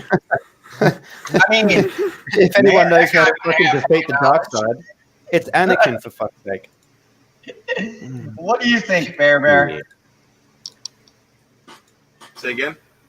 What do you think of that Anakin should return in this new, or the last of the Skywalker saga? Well, I think they already grabbed plenty of rope and hung themselves. I don't think it's going to help. It wouldn't help them bring back Anakin because of what they did to Luke Skywalker. You know, they wrote a horrible story that was completely out of character with him. And I would agree. I think right now they're just grasping for straws. But they're desperate. This article says the best way. Okay, this is hilarious. Their fix. So this article's fix for all the bullshit that we've had up to this point. Is cocaine. Is cocaine, yes. The one thing that could save this, the best way for J.J. Abrams to tie 3 trilogies together would be to go back to the Somebody character. wants to be let back in. Oh, yeah, probably proper. Interrupting me. Oh, Arthur, welcome. Hi. Carry on. We live in a society. Yes, we do. Go on. The best way for J.J. Abrams to tie 3 trilogies together would be to go back to the character that started it all. I agree. Star Wars: The Rise of... I'm sorry. That was good, actually. Star Wars: The Rise of Skywalker's final trailer has been revealed. It was Hold on. I'll come back and be myself again. Fine. just promise to just re-add me. Okay. The Star Wars final trailer, which was the greatest trailer we'd ever seen, I ad-libbed that, has been revealed. And it looks to close the 3-film, 40-year Skywalker saga. Given the title, the Skywalker bloodline will have a crucial role to play. At the moment, the only confirmed characters with Skywalker blood remaining are Kylo Ren. No, he's a Solo. What the fuck? Already That's not. Stop being dense, guy. He has half Skywalker blood. They didn't say what his last name is. They're talking about his genetic material, and he's Leia's son. Stop being a putz. Continue. Thank you. I got to get called that once a stream. All right, and Carrie Fisher's Leia. No, did you re-add him? Yes, I did. Okay. The other 2 Skywalkers, Luke and Anakin, have already led their own respective trilogies. There is no doubt J.J. Abrams will be honoring their legacies as well. Luke Skywalker's, Mark Hamill, voice is heard throughout both Rise of Skywalker trailers and looks to be the guiding Force ghost for Rey after his sacrifice in Star Wars: The Last Jedi. This leaves the role of Anakin Skywalker still unclear. The character has both important roles in both original trilogy and the prequel trilogy. His mask still serves as a symbol for grandson Kylo Ren. As the first Skywalker and original chosen one, what role does Abrams envision for him? Anakin's role in Star Wars is likely the most important across all sagas when put into proper context. In the Age of Rebellion, new proper word like that, fans were introduced to Anakin through Darth Vader. The latter, arguably the most iconic cinematic villain of all time, is synonymous with Star Wars. From his unique design, operatic story arc, and James Earl Jones' unmistakable voice, Vader is rooted in the minds of fans and general audience alike as the quintessential Star Wars character. The character was redeemed in Star Wars: Return of the Jedi by his son, Luke Skywalker, and appeared as a Force ghost alongside to cap off the original trilogy. 16 years later, George Lucas returned to Star Wars with Star Wars: The Phantom Menace. While the trilogy was divisive among lifelong fans, not as divisive as the new one, there is an entire generation that grew up with this set of films as the first interaction with Star Wars. For many, Anakin Skywalker is Hayden Christensen's portrayal before he is Darth Vader. It is this generation of fans who are now in their 20s eagerly hoping that Star Wars The Rise of Skywalker will give respect to their era of Star Wars as much as the original trilogy. No, they're not. They're all pissed. We're pissed because of what you did, you fuckers. Plot-wise, there are many ways to have Anakin's presence felt in The Rise of Skywalker. The first is to affirm his place as the chosen one. I want to stop right there. Who thinks that Anakin Skywalker needs to affirm his place as the chosen one? No, no. because he's Negative. not. Apparently, Your according mother. yeah, no, I mean according to this Good new, one, Poe. this new Mhm. this new timeline, this new trilogy is now, saying like Anakin's not the chosen one. He doesn't matter. So yeah, No, the clearly new he timeline does. said that every generation has a chosen one. Anakin, Lame. Luke, and now Rey. Ooh, no. For a while, Anakin was, on his way to fulfilling it. What? Yeah. He was on his way to fulfilling it, and then he did at the end of No, the clearly not. of the Clearly not. Jedi. Clearly not. Nope. His time training with Obi-Wan, Ewan McGregor, and becoming one of the leading generals during the Clone Wars series proved his valor. He was manipulated and turned to the dark side by Palpatine, Ian McDiarmid, mostly due to fear of losing Padme, Natalie Portman. After defeating him on Mustafar, Kenobi cried for his fallen brother. Yet Anakin's story did not end there, and his destiny as the chosen one was not truly lost. Anakin Skywalker ended up fulfilling his destiny when he killed the Emperor and redeemed himself in the eyes of his son. This makes Emperor Palpatine's role in The Rise of Skywalker that much more interesting. No, it doesn't. No, His it doesn't. rebirth in the sequel trilogy should not take away from Anakin's actions. I do agree with that in The Return of the Jedi. So there must be more left to his story that Abrams wants to tie together.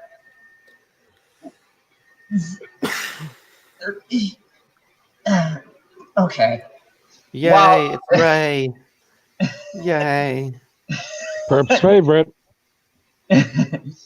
Yep, right here. That's Perps Bay. Look at that pissy face. We all know Perp is just whacking it to Ray. That's why he defends it. Well, the age. Okay, how is this the age of resistance? They've been calling it that. They've been calling it that. Because they were called the Resistance in episode 7 and I guess 8. I Until still they had call a them the dozen people rebellion. left, and then they had about a baker's dozen. Yeah, Well, by the looks rebellion. of this new trailer, the Baker's dozen consists of about 8,000 fucking people. Yeah, now it does. It's amazing. Fucking big bakery. And can we highlight that for a second, Stevie?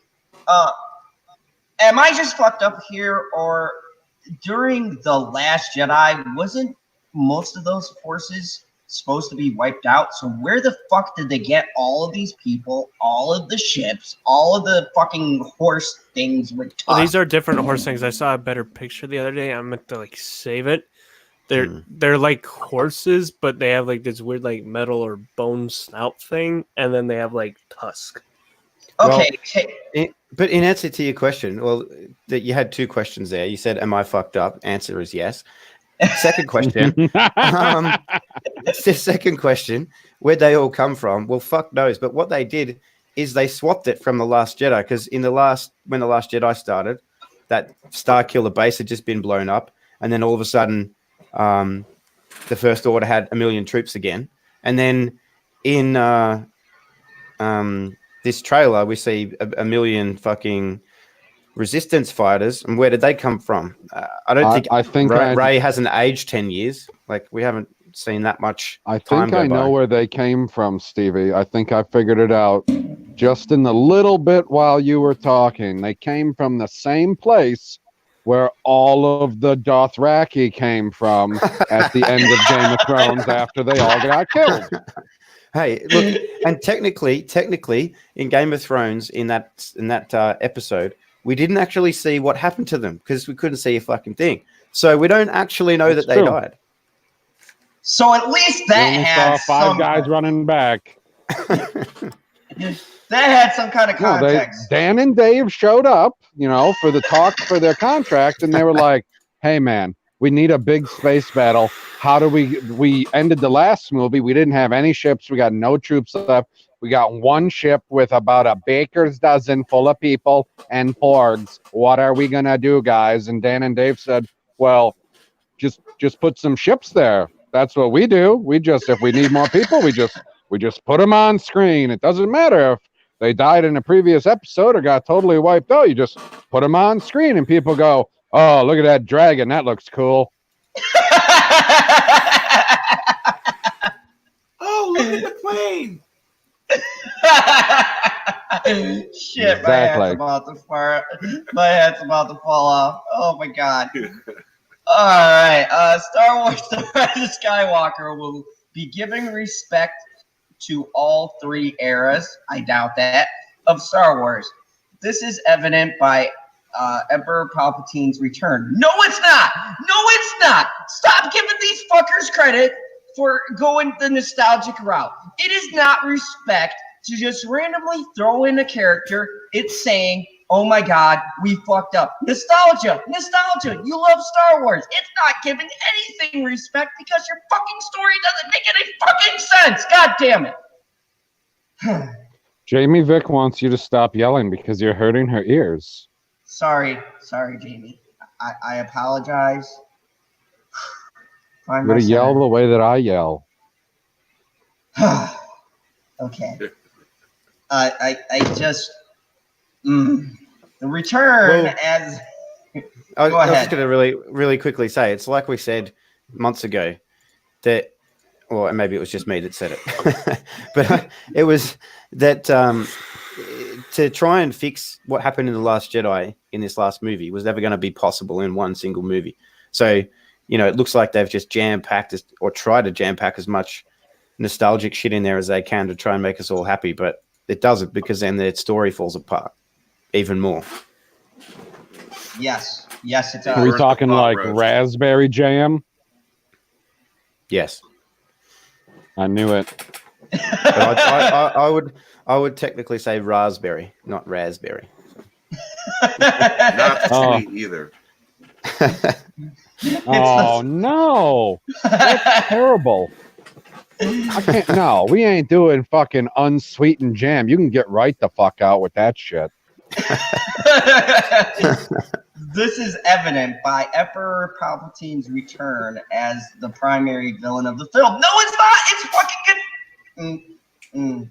Reaffirming Did his just get triggered by the same sentence. Keep in mind, some of those pictures being shared do have Photoshop publicly, because I saw some people throwing it in like a spoilers for the recent Rise of Skywalker of one that somebody threw in there as a meme, and they took it seriously. Like, they're like, "Oh, this is a great new." It's like, no, no, it's just a fucking meme. It's a meme. Reaffirming his place as a one true Evo across the three sagas. While Anakin and Luke Skywalker should both have a role in the defeat of Palpatine again, it will likely be Rey or Kylo who win the day. Yay. No, I think that was already spoiled in the teaser. You know, you saw No, that. no, it's Rey a was- zombie Han Solo comes and kills him. So how can No. Anakin return in the Rise of Skywalker without overshadowing the other characters? Easy. They sucked. So who cares? PB, I know you got something to say. No. I mean. Okay, PB. I heard. Oh, sorry, I had to take a drink. Oh, There's nobody that they can bring back that isn't going to overshadow their characters because their characters are about as deep as a kiddie pool. That's too deep. Too deep. Yeah, and the only reason that they had to go back and get Palpatine was because they ran out of interesting villains. Well, yeah, 'Cause they because Ryan killed that Johnson villain. thought that he was doing he's like, hey, man, I get to do one movie. We're going to end it right fucking here. Yep. And they didn't decide, hey, this is going to be a flashback for episode 9. And we'll just film it now while all 3 of you are alive. No, it's not going to happen. You Not know gonna what? happen. Like, They should have. This- They should have had episode 7 as like the prequel. You know, to episode 7 would have been great. You know, in all honesty, and calling that Oh. episode 7, you get to see Kylo Ben falling to the dark side. We With get to the, see Han Solo leave. Yep, and they get a group hug. You know, you could have Luke Skywalker saying like, "Okay, I see that you are going to the dark side. Like, all right, I'll talk to you about the dark side." It could be like when Mufasa let out young Simba and was saying like, "Everything the light touches is our kingdom." You know, like the antelope eat the grass and all that crap. You know, he could be like, "Okay, the Force is like the antelope eating grass." I don't know, like that kind of crap. You could have had anything else. A new Jedi Order, and then you could have had the slaughter of the Jedi. I'm like, okay, that's Yeah, great. where is episode 6.5? 6.5 That's what I was gonna would have say, been like- great. but they Yeah. could have done that with Rise of Skywalker as well. Made that episode 8.5, and then have episode 9, Ooh. and then they might have Nah, actually been able to retcon everything from episode 8. So I have know I've they- said this so many times with it, and no, it's highly unlikely they will do it. But if it happens, I will laugh my ass off if this 9 turns into an 8. It won't happen. But if it does, you know I what would they laugh should do? so No, if, but- you fucking hard. if you really want to subvert expectations, yes, I'm using it. This is what you do. You put on episode 9, right? You get to the ending, and at the ending, you pull a Matrix, reloaded, That's what I and said you the say, other day. "Yep." You put "to be continued," and people go, "Wait, what?" Because they've been promoted this as the final, right? So you really want to fuck with people, you put at the end "to be continued" and be like, "Surprise! I'm I retconning the was shit at out of that everything." Matrix movie. I Really, saw that. really, you're gonna have a to be continued in a Star Wars movie? No. Put "to be continued" and then Oh, imagine in episode 10. Yeah, just have Michael J. Fox pop up and boom, to be continued. no, to be continued. in a and way, then no, it would be 11 episodes then, because then it would be to be concluded. In a way, they are doing. the future. They are making this in episode 8, in a way, because we should have seen Rey training in episode 8, probably 7 even, but we're seeing that now in episode 9. Luke should have been giving her that speech about facing up to your fear as the destiny of a Jedi in episode 8, but we're seeing it in 9. So that it kind of is an episode 8, or they're trying to jam things into 9 that should have been in 8. But it's too late. Now, Too late. have you guys seen? I don't know who did the cut. I don't even remember where I saw it. Of they cut the audio together from the trailer where Luke's saying that it's the destiny of a Jedi to face his fears. They cut that audio into the scene where he tosses the lightsaber over his shoulder. I saw that.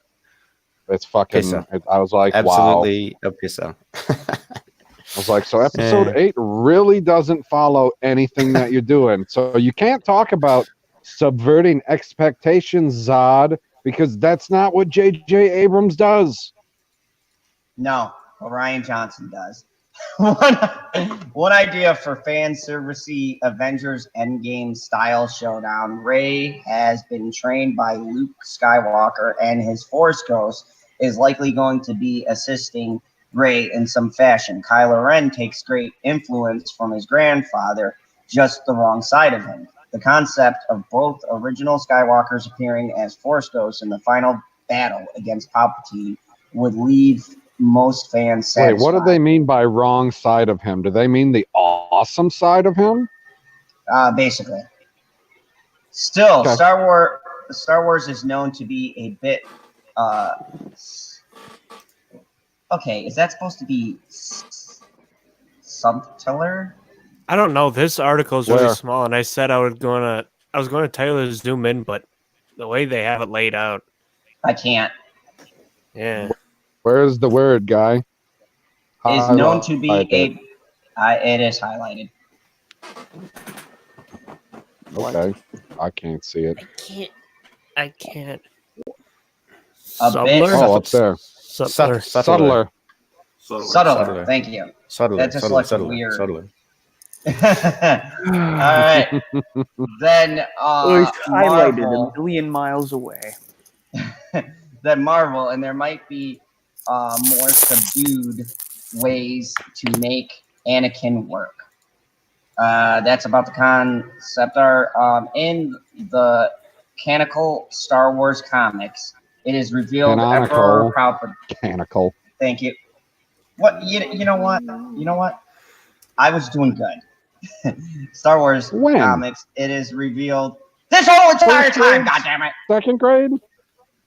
I'll flip you off when I can see myself flip you off.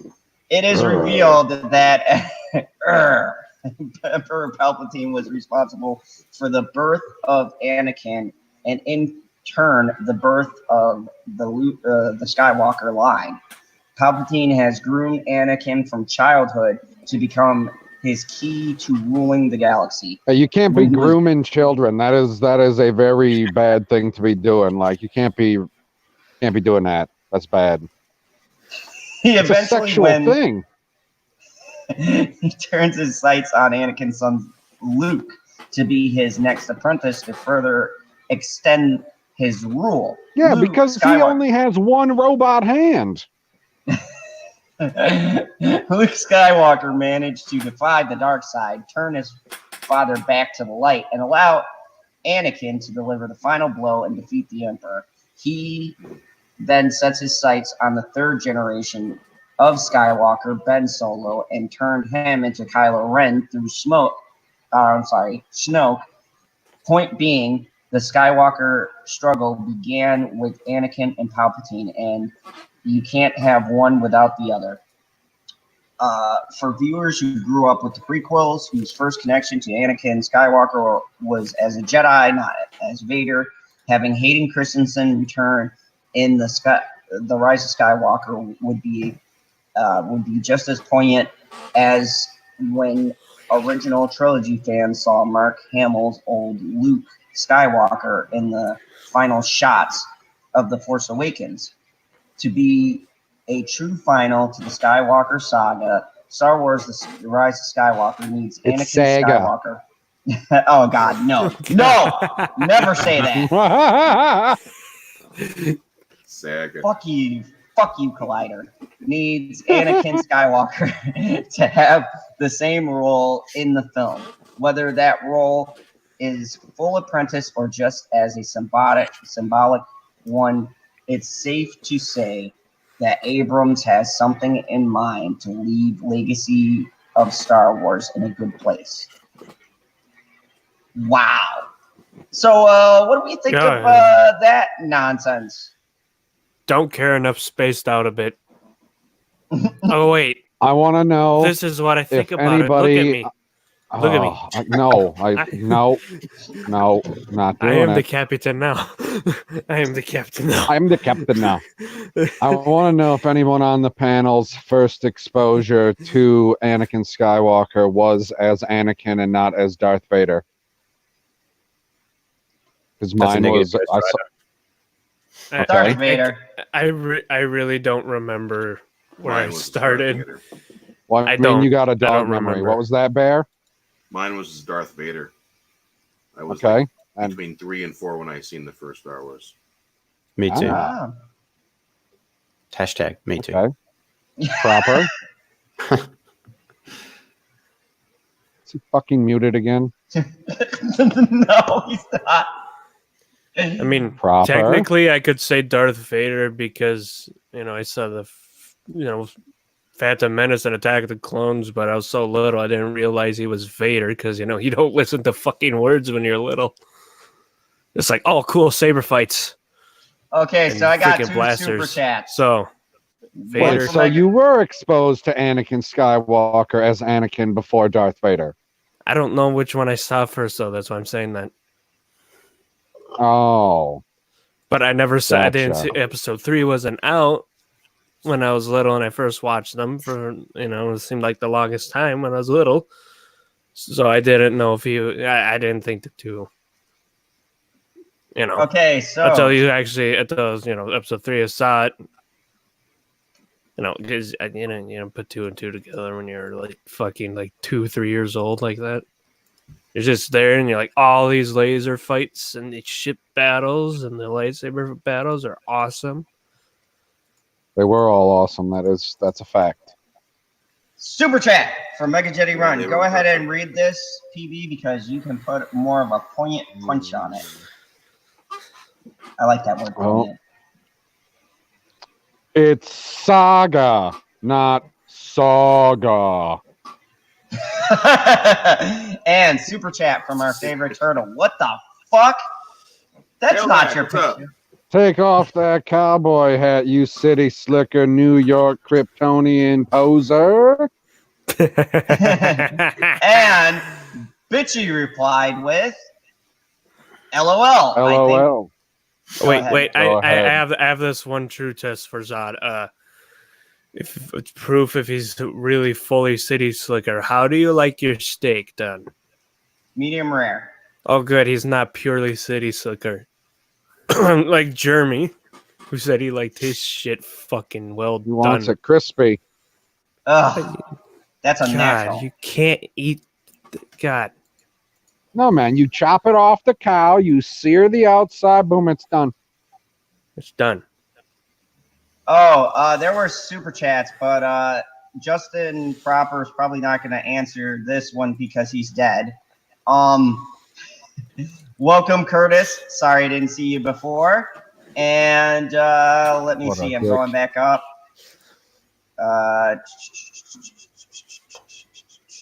Wow. Okay.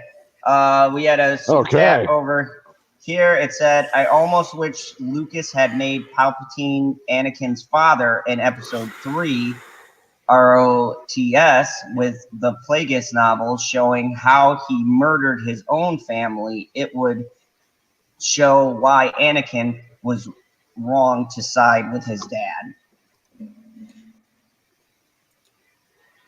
Interesting. Oh my gosh, he just says interesting. I feel like you read the comment and you don't know what the comment means. I feel like you might be right. Yep. Moving on. Oh, damn. You see what I did there? I subverted expectations. Yeah, we're past subverting expectations. We're on to playing it safe. This is a J.J. Abrams movie. There's fucking horses. Not And there should just be big horses, ships. Space. And we need horses. big ships on this show as well. Massive ships coming out of the floor. Yeah. Oh, don't forget there was a Death Star rising from the ocean. Not Death Star, but one of the ships. Star Destroyer. Yeah. Yeah. Just This like movie they is did going to be like a bread in sandwich. Star Trek. This movie is gonna be like an orgy of fuckery. That's what No, I'm I said it's calling going to be like a bread sandwich. It's where you take 2 slices of bread, put them together, and take a bite, and you call it a sandwich. It's not a So- sandwich. Two I think you slices mean of a bread shit together will be sandwich. better than that. Yeah, it's just bread. I think you mean a shit sandwich because you got Yeah. Force Awakens, which is a piece of bread, The Last Jedi, Yep. which is a ginormous shit, and then this one, which might be a piece of bread as well. And so it's a shit sandwich. It just says three slices of bread. So you've got like you could have some stale bread on either side and a piece of shit in the middle. It's still a shit sandwich. It doesn't make it any better to I've have been the third calling movie it a be good. nostalgia sandwich, which is worse than a bread sandwich because it's nothing. It's ethereal. You can't touch it. You can't eat it. You can't do nothing with it. So I'm going to go just down the panelist line here, and I'm going to ask you the question that the article seems to be excited with this theory, and I want to get Yes, your you guys' are a feelings. terrible villain. Thank you. I aspire to be as terrible as possible. It's a goal. You're winning. I'm fucking Charlie Sheen. I'm winning, baby. So my question to the panelists is this: does Anakin save this movie? Cybernetic's face says it all for his answer. So I'm just gonna skip right over to Stevie. Stevie, putting in. Thank you, Shellback. #winning. Stevie, hearing this new development, does Anakin Skywalker coming in and throwing more shit against the wall save this? No, not really. I'm gonna try and do Cybernetic Husky's face. No, it's you gotta squint your eyes. that's how- It's squinting your eyes, man. Like That's better. how I feel about it. There I you feel go. fucking nothing. It's not going to help. It's not going to fix it. It's not going to do anything, except try to throw more nostalgia in there, and it's just going to be shit. It's not. It doesn't fit. None of it fits with the narrative of the trilogy. Exactly. This is where we should talk narratives and how we're not following the narrative. Wait, there's a narrative for this trilogy? I thought the narrative is Rey wins every individual battle, but as a whole, they lose the war. Like she beats Kylo Ren, but then they end up losing everything. Like all the Hosnian system gets blown to shit. But she wins her battle. Yeah, way to go, girl. Speaking of which, do you want to read that super chat from Mega Jetty? Because I feel like you can do this voice. No, I read okay. that. Don't read it. No. I gotta. Spoiler alert. Darth Jar Jar comes in and says, Misa, Annie, it's a Misa all along. I hate the Darth Jar Jar theory so much. Oh, what a big FU if those black robes, everyone thinks it's Emperor Palpatine, and then they just pan the camera over and it's Jar Jar Binks. Actually, I'd probably clap for that because I'd be like, you know what, JJ? Good on you. You did something no I one would fucking clap expected. my vocal cords with laughter. Well, if it's true that JJ talked to Rian Johnson at all about this and that it didn't cause any continuity problems with how trash The Last Jedi was, we'll probably see Luke sitting in that chair just to fuck his character even more. Bear, do you think the amazing theory that they put forth that, he's back? Justin, do you think the theory that the article put forth that Anakin will save the trilogy is going to do it for you? Nope. Wait, you don't think that that's going to make it the one in an end game and it'll be the greatest movie ever? No. Well, In order to bring Unless- Anakin back, they'd have to reincarnate. Well, unless all of a sudden Anakin just happened to, I don't know, appear live in the flesh after being burned for a second time. You really just like watching men get Funeral burned, pyre. don't you? No, I mean, dude, like that's the cremation should have. That was too much. That was like after seeing episode 3, I was like, "Oh, Luke, too soon, too soon." Luke just had to burn his dad up a little bit more. Yeah, and then of course immediately cutting after that is the pig roast with the Ewoks. Oh. Come on. Hey, I'm just gonna jump in real quick because I got to get going. So Oh no! yes, I know you. Yep. And I'll still say I don't know which one I was introduced with first, Anakin or Vader. Fucking okay, cute. Go. Okay. Hey Stevie, you guys. take care. See you, Take care, my on, Stevie. fellow 20-year-old. See you, Steven. See I you, thought that Stevie. you were Go going to do say what something you. more than just buy. I thought he had a point to make. I don't make any points. I just sit here. That's all I do. Oh, No, He leave. brings glass. just the eye candy. They just See ya. they just leave, just like mic drop. Yeah, like I don't do anything but sit here. Goodbye. That Well, I guess There that we kind go. of was a mic drop. was I know. There we go. And now on to Bear Bear. Bear Bear, do you think Anakin coming back to the series will right the ship and all of the waves will part? And we will You get only the said amazing bear movie? twice. There's 3 bears. Bear, nerd fuck. Well, bringing Anakin back is going to involve reincarnation. When reincarnation gets involved, just like time travel, that creates complicated story writing, and I don't think they can write complicated stories. They can't even. There will be time travel. I mean, they could It's go the kind they of could obvious go they're probably going that route. the clone angle, but that wouldn't be Anakin. They can't even write. No, it would be like the EU where it's the clone and his conscious gets delivered into the clone, so it's him, but in a younger body. Mm-hmm. That would be a good storyline, but can they write it? No. No, otherwise they would have done it for the Emperor. Bad storyline. Like, come on. It's not about whether they can write it. It's about can they steal it properly from the previous movies and all of the novels and mash it together and make us think that it's good. What if he didn't die? No, dude, Mega Jetty. No, he was burned to a crisp again. What if But who I'm didn't alive. die? Like, what if Anakin? Anakin and Vader didn't die? They're dead. They're No, there's dead. Oh my Their god. body was cremated.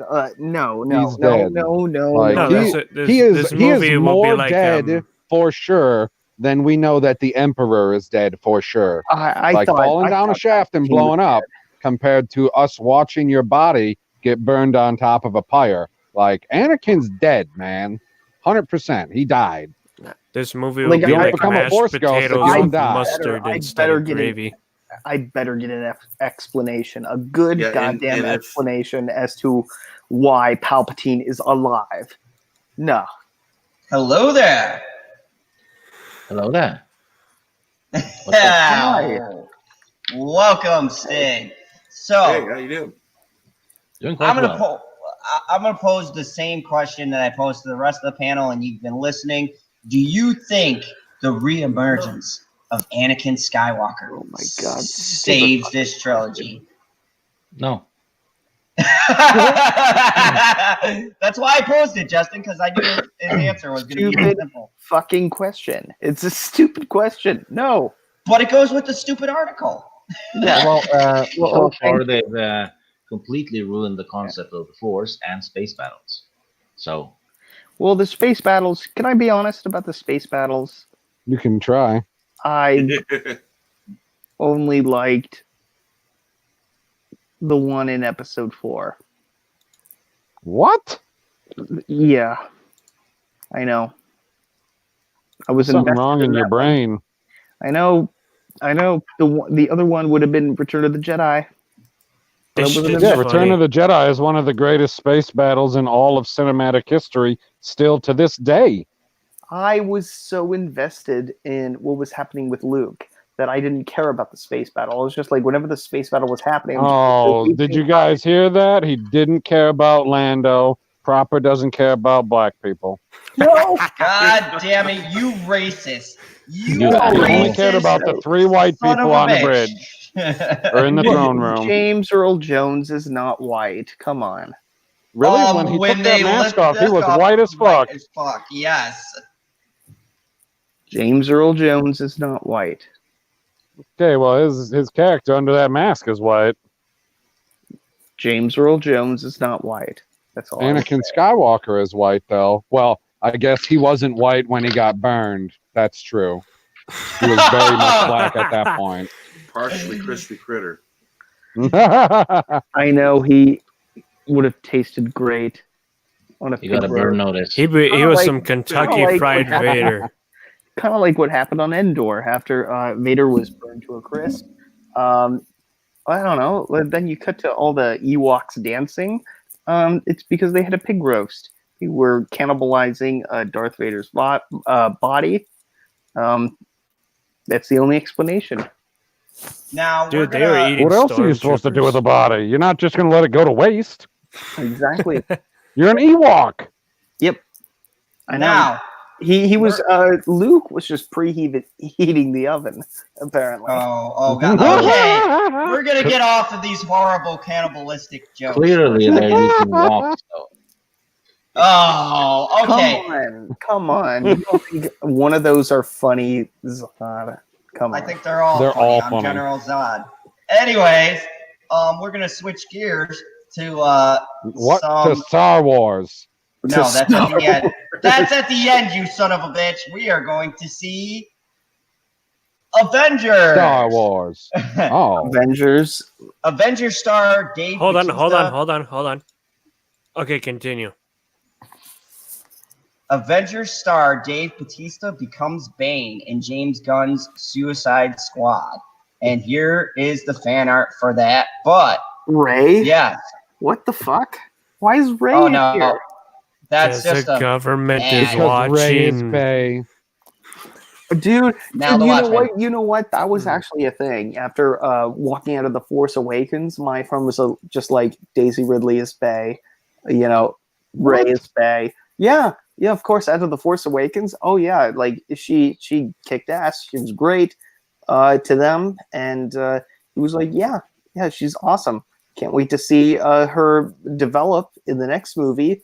Maybe she'll lose a hand. Nope, disappointing to everybody.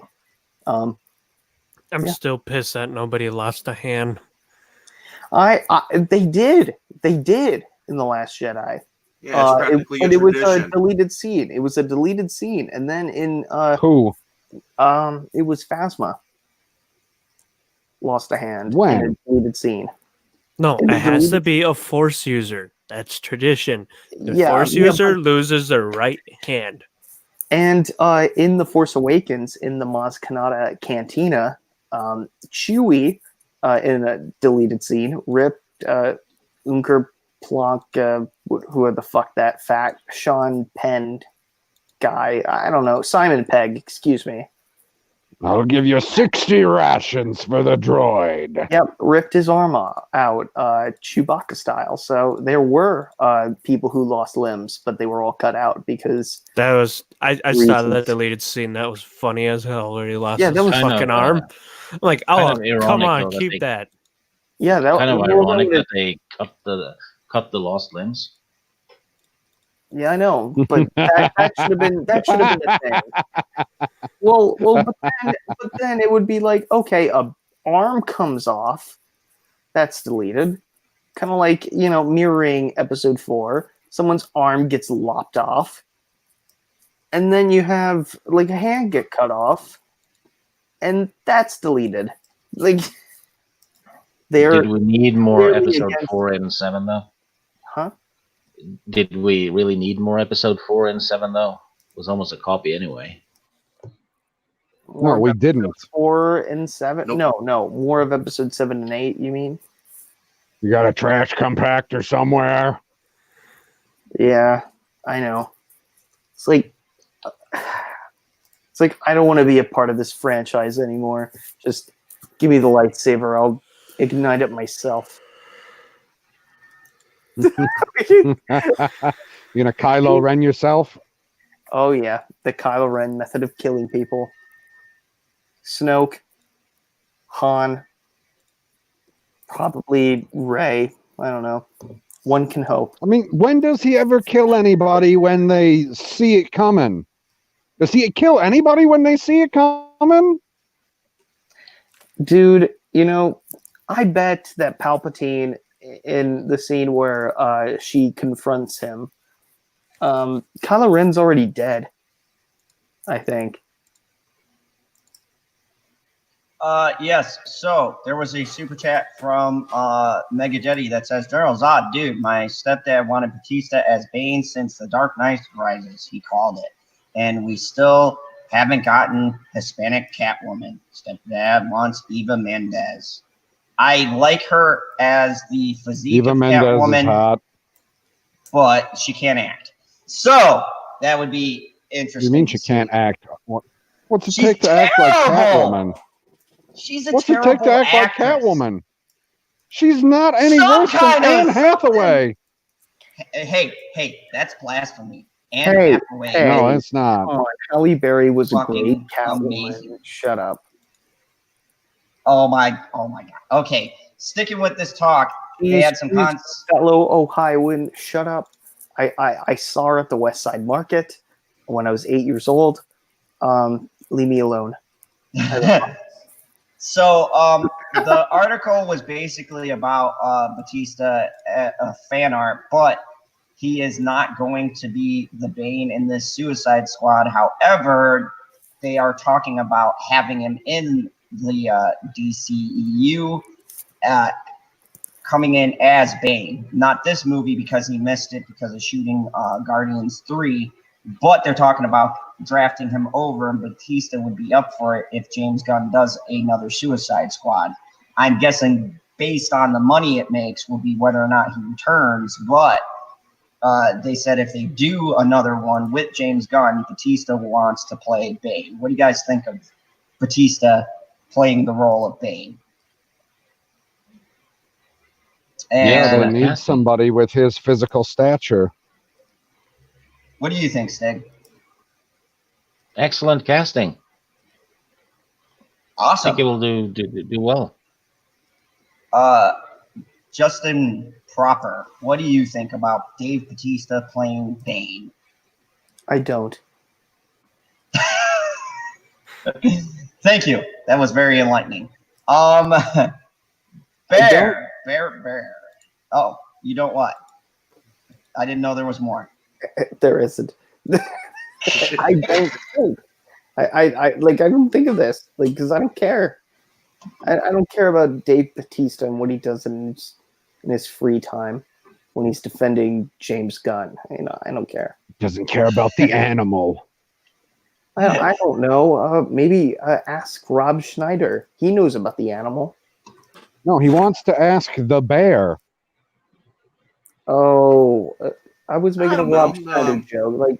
Okay, we're on two different planets here. As soon as they play some trailers and all that, maybe. Maybe you can see it. Yeah, I'm just going off of we're just going off a kind of what if scenario right now because nothing's contracted, nothing is definite. But I would say based off of Bautista's physique and the way some of the fan art looked, with like him having the wires going to his back and then giving him that grayish hue.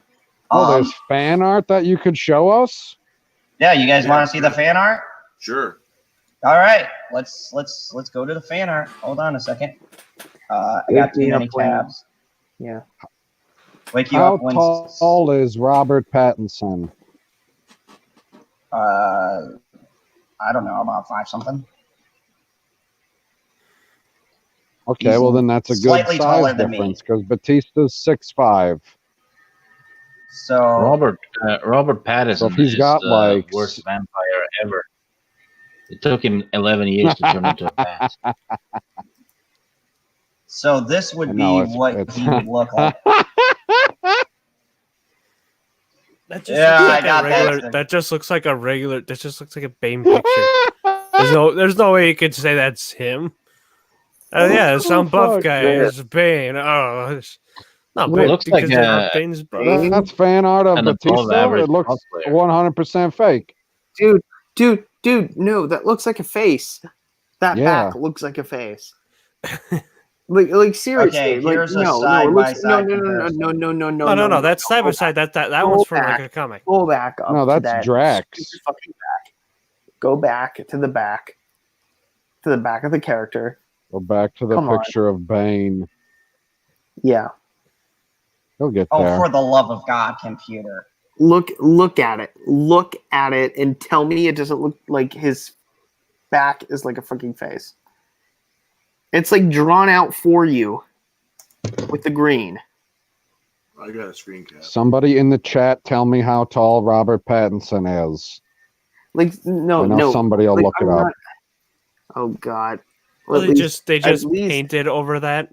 Dude, it looks lazy. like there's a fucking face that's like crying, like it's a goat. No, There's even a goatee. it's like it's vomiting a soul and other stuff. Yeah, it's just crying its eye out. I don't know. Oh, that's the picture they used?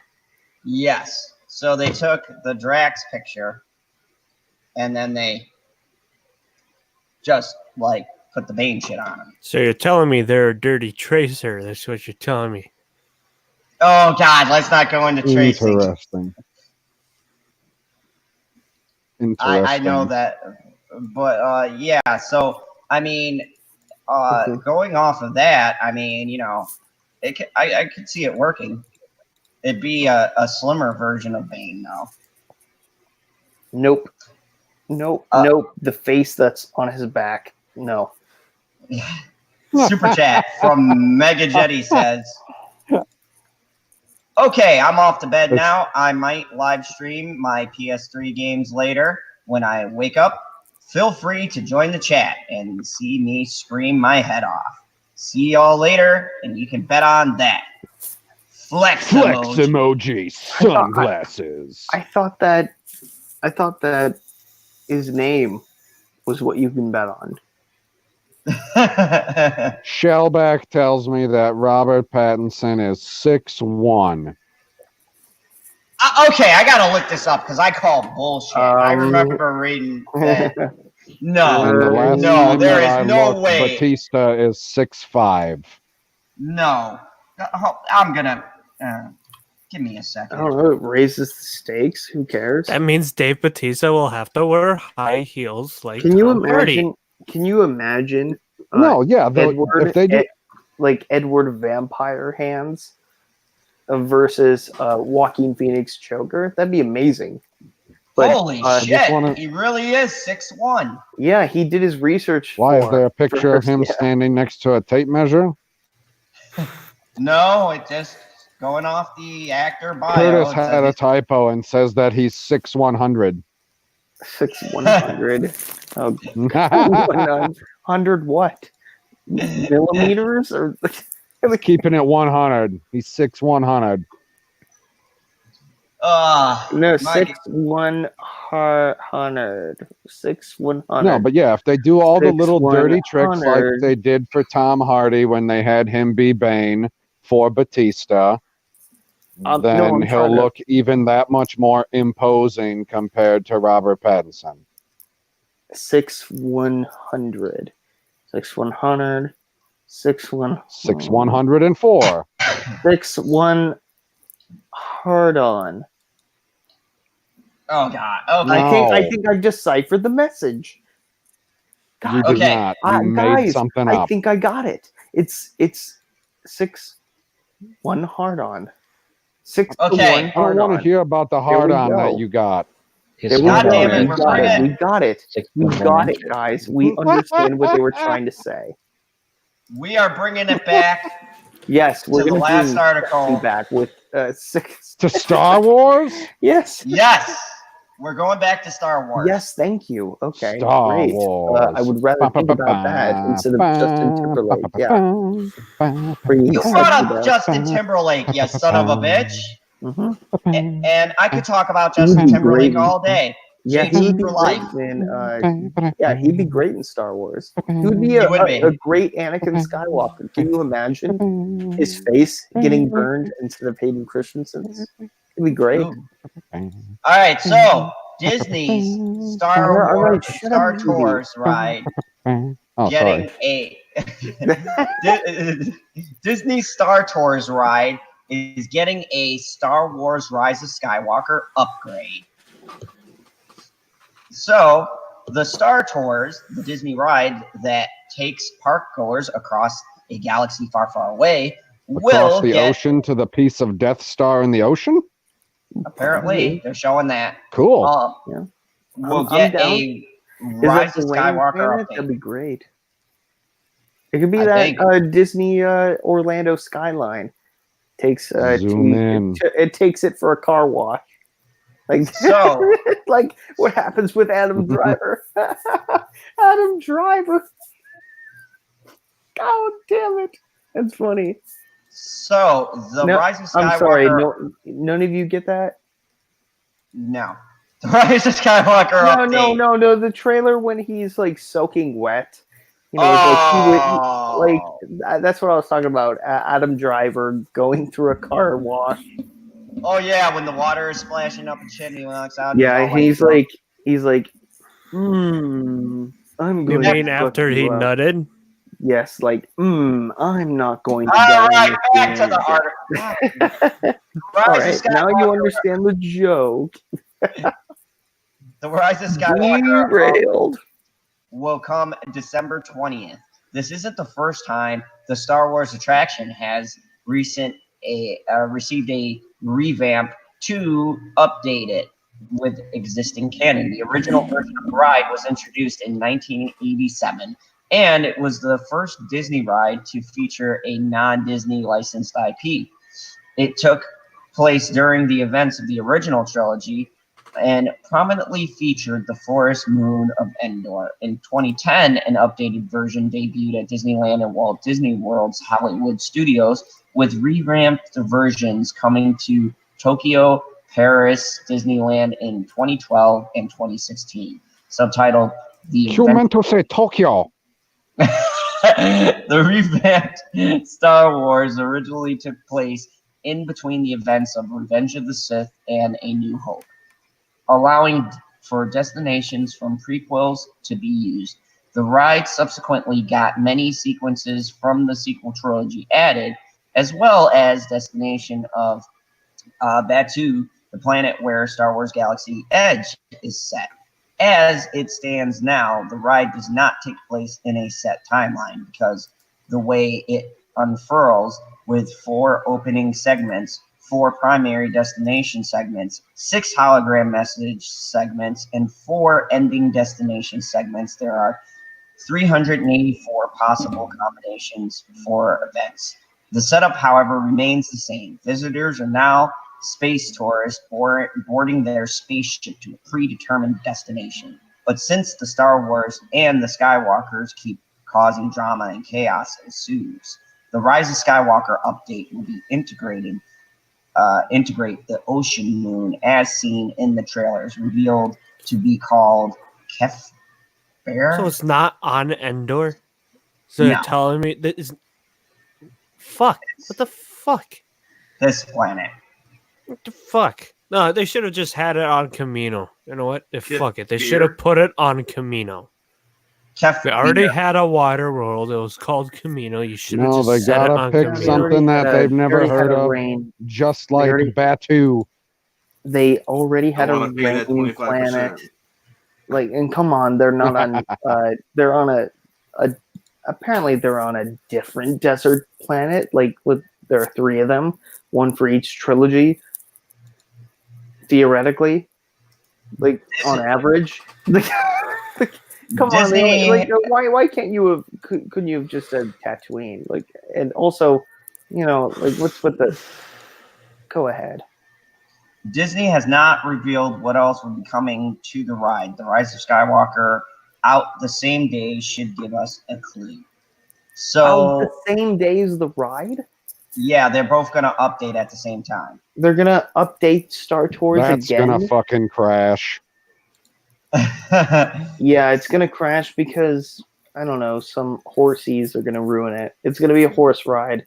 They're gonna change, guys. They're gonna change the carousel at Disneyland and make that the Star Tours ride. Star Wars horses. Mhm. It's gonna be a carousel ride. That's what You're they're gonna sitting do. there next to George. George, is that George's angry face A little or bit his annoyed, disappointed? Yeah. His annoyed A face. little disappointed, a little bit angry. So, you know, I while you guys talk about this ride thing, I want to just see if You're gonna Collider put did the that super fucking chat on the interview. screen that just showed up. Super chat from Jamie Vick. Go ahead. Oh no, it's for me. Never mind. Adzod, I have to go now. Thanks for acknowledging that I was here. Don't know if I'll be back. I'm very disappointed with what this chat is turning into. I am sorry, Jamie Vick. All right, I'll be quiet. But thank you for stopping by, and you know, have a great evening. Yeah. So, oh, I like that. Go. I will. 1 week earlier. That's hilarious. So, anyways, yeah, Star Tours taking a cue from the new Disney franchise. They're doing this update. What does everyone think? I already know Cyber's take on it. His face says it all. PB, what do you think? I don't understand that compulsion to send us to planets that don't even fucking exist yet.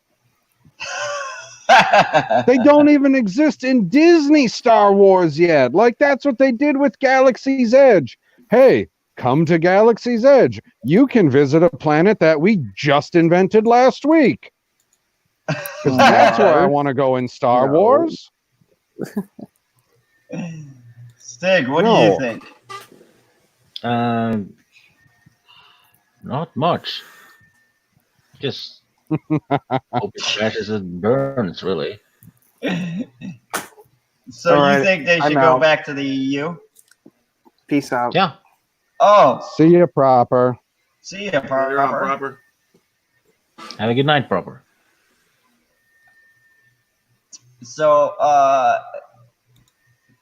Bear, what do you think of them updating with these new changes? I think they're desperate.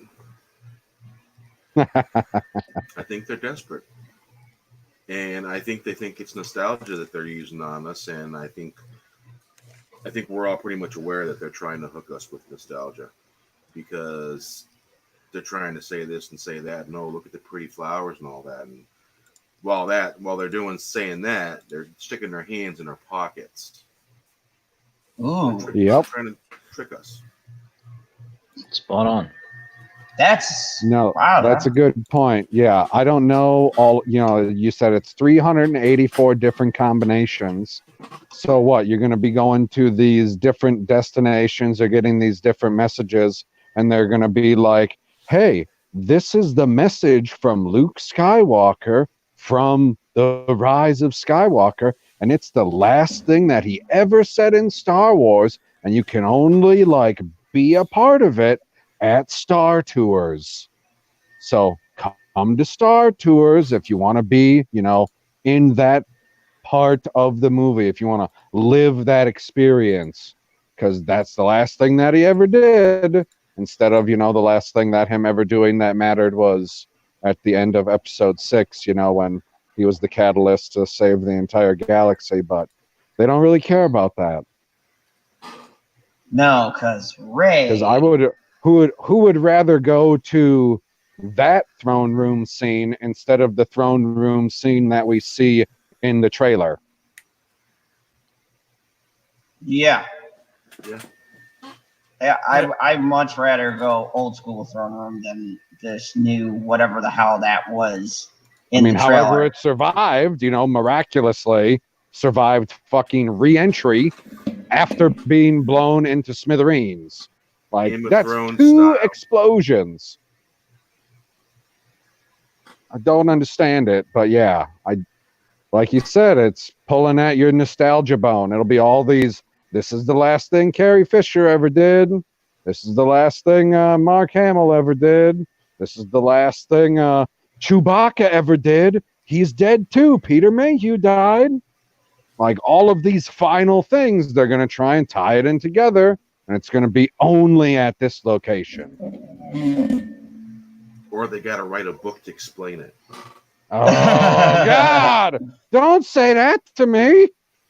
A fucking book. Holy shit. Or a comic book. Oh, my God. I hate that shit so much. It used to be when they wrote a book, it was because it was good. No, yeah. When people talk about reading the novelization of Revenge of the Sith, it's not because they needed an explanation of how Anakin turned to the dark side. That's not why they read the book. They read it because it was a good story. Yep. Yeah, exactly. I think the books should be like a compendium or giving you more to the lore. It shouldn't be an explanation for a movie that's supposed to have a fucking explanation. No, books are supposed to be like the whipped cream and sprinkles you put on top of the sundae. Yeah. That's what it is. I mean, the way That's what it is. the That's way what it I has to looked be. at it is, if you as a person individually, if you aren't good at picking up on the cues that the actor is giving in the movie, and then you can just read in the book, oh, this is what they were thinking when they decided to do that. That is what the book is good at doing. Because you can't see the actor's face in a book, so you have to read their thoughts. Whereas when you're watching the movie, you can see the person's face and see how they're reacting in every scene instead of having to read all of the words. So if you're not good at picking up those signals, then you'll be like, oh, I didn't realize that's exactly how this character felt in this situation. And then it makes a little more sense to you. Yeah, But it like shouldn't be because you're totally fucking confused and nothing makes sense. And you go, well, if you read the book, then it explains it. Yeah, I mean, and here's the thing that I think Marvel does better, okay? I know how much PB loves source material. So, but what they do is they do a better Yay. job where you don't necessarily have to read the source to know what is going on. You could just watch the movie and they take things from the comic books and adapt them as part of the character of the movie, right? And then if you are curious and you want to read more about that character and their subsequent adventures, you can go back to the comics and read stuff that maybe they didn't put on screen, right? But what Star Wars is doing is trying to fix problems through its books and saying, oh yeah, you know that thing that didn't make sense in Last Jedi? It makes sense in the book. Go read it. Why the fuck, if I was disappointed in your crap ass movie, would I want to spend $10 to $15 on a book to explain shit you should have explained in a movie? A 2-hour movie, a 2.5-hour movie. Right. You're telling me you back can when the explain that? EU was a thing, all the books and comics supplemented the movies. They weren't written to explain shitty writing in the movies. Exactly. Like I said, it's like the whipped cream and sprinkles on top. Yeah, they meshed. They went together. Yeah, Like they fit were like a meant to be. glove. Yeah. Yeah, I mean, it's the reason why this Star Wars is in such disarray is because of the fact that they're hearing the fans too late, right? They've already done the movie and put out a crappy product, and then they're getting the response back, and they're going, oh no, they were mad, and they're not going to go see our next movie, so we've got to fix this. That might be part of the story, but I believe that the other part of the story is they intentionally don't explain certain things so that you're forced to go in, buy the book or comic book or watch the cartoon or whatever it is so that you can fill in whatever freaking gap so it makes sense. Forced marketing. And now, here's the thing. Why do we have to? That's what they did with Captain Marvel. Like, there's nothing in the movie that you need to see to set up Endgame. Like, you can watch Infinity War, and then you can watch Ant-Man and the Wasp. And you actually need to see Ant-Man and the Wasp because there's crucial things in there that are connected to the storyline in Infinity War going into Endgame. So that one was directly connected. There's nothing in Captain Marvel that is directly connected, but where they placed it and how they marketed it with connecting her to the big three heroes in the MCU made people think, oh, well, I need to go see this movie or else maybe I'll miss something before the big one. Exactly.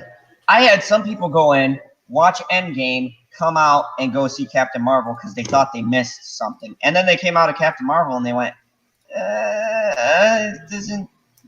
there was nothing that I really needed. I go, yep, welcome to my world. Said it 1,000 times, but people brought into that marketing. But here's the thing is that Lucas is not Marvel and they're not Kevin. Kevin is very clever with his marketing, and that man proved with Captain Marvel he can market anything. Lucasfilm is just a fuckery of, I don't know what's going on there, but they don't have any one person like Marvel does steering the ship. Therefore, you've got a bunch of shit that doesn't connect to anything or make any sense, but yet they will tell us. Because you would have thought, at minimum, they would have been able to get the performance out of Solo that they got out of Captain Marvel, if we're talking about Disney being the company, because Solo, it's got a character that's in the numbered saga. So it's got to be connected somehow. So it's in the air quote connected universe. It's not like a side story where there's nobody in it where it's connected, just like Rogue One is connected because it has Darth Vader in it. You're like, oh, that's a character that's from the original trilogy. Obviously, it's connected. Okay, I get it. You see the name Solo, you would have thought it was connected. It didn't even make $400 million. What the fuck happened? Oh, you made a shit movie before that, and then you thought you were going to get people to come to another mediocre movie. Exactly. Like, I was watching somebody's video. I don't know what the hell they were talking about, but they were talking about Chewie, and they just showed the one clip where he was talking to Han on the cockpit in the movie, and he tells him that he's 190 years old and that when he dies, he will mourn his death briefly. And I fucking laughed, and I was like, son of a bitch, this, like, 5 seconds of, clip or whatever is a great fucking clip between these characters. It's too bad it was in a mediocre movie. Yeah. And that's the issue that Lucas faces. Look, when this whole shit show ends, my biggest question is, and it's more of a bigger question than actually Marvel. The biggest question that I think the media and everyone should be asking themselves is, after the legacy characters are done and you've officially pushed them out, Disney, where are you going to go? Where is this going to go? Who is your flagship that you're going to get people to come back for your new movies? Is it Rey? No one gives a fuck about Rey. Is it Finn? Finn who? You fucked his arc in Last Jedi. Is it Rose Tico? No. the only character with a face, and I say it that way on purpose, that we can follow is Cassian Andor. He's getting a TV show because we don't know who the Mandalorian is. Like, we're told that it's supposed to be Pedro Pascal, but none of us has seen his face yet.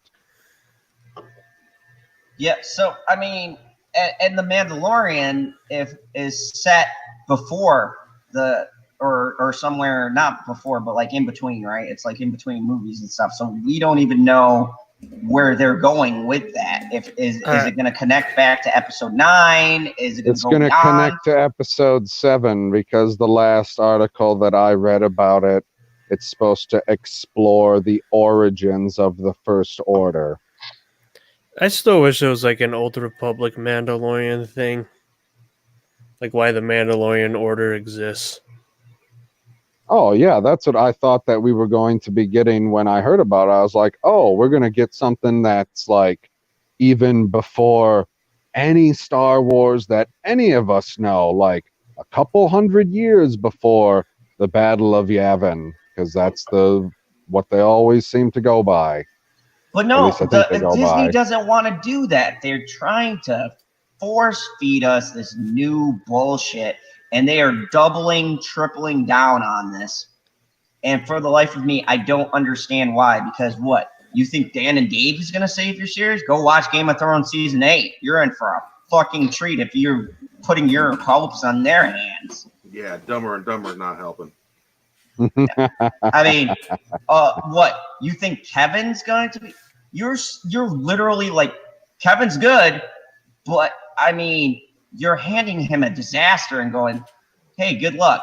I mean, I hope Kevin looks, because nothing's official. I assume, because I've only heard they're in talks. But I mean, even if Kevin steps in, like, what is he then going to do? Retcon everything and try to take things back and then build from there? Or is he going to try to go forward with this crap that he's been given? If I was him, I'd scrap it all, honestly. And just I mean, reboot.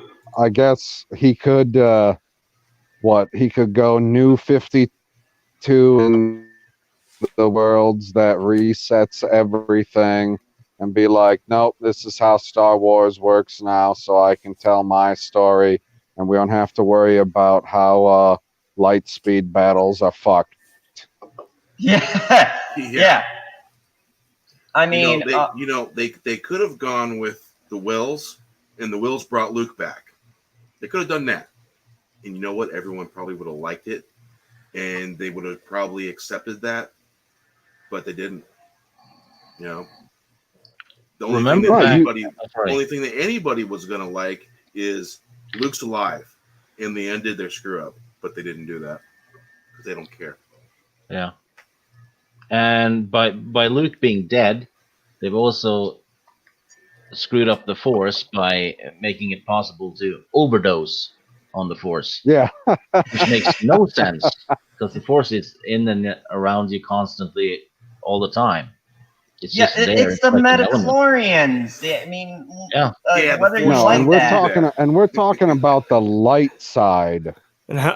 I mean, not the dark side of the Force. I would have gotten it if it was somebody more like how old Yoda was in Episode 6. He does that and then he dies because he was fucking old. But Luke Skywalker wasn't that fucking old. No, man, and we don't know how Force users age. And from my understanding, they age slower because of their knowledge and concept of the Force. I mean, they get weaker within the Force, and younger Force users are, in theory, able to overpower them. But the Force is supposed to be life-sustaining. Oh, no, man, I think there's a balance there, because I would just go back to Episode 2. I would think that Dooku is substantially younger than Yoda, and Yoda just catches the lightning. But also, when you're older, you're more connected to the Force. Yeah, that's what it's all about.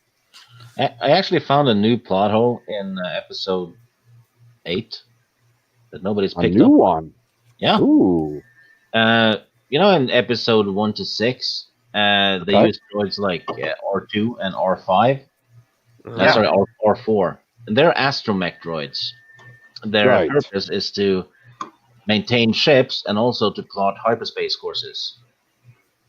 Right, that's all they do. Yeah, they fix the ship, and they're basically a calculator for hyperspace jumps. So how did Luke get to Octu without R2? Ooh.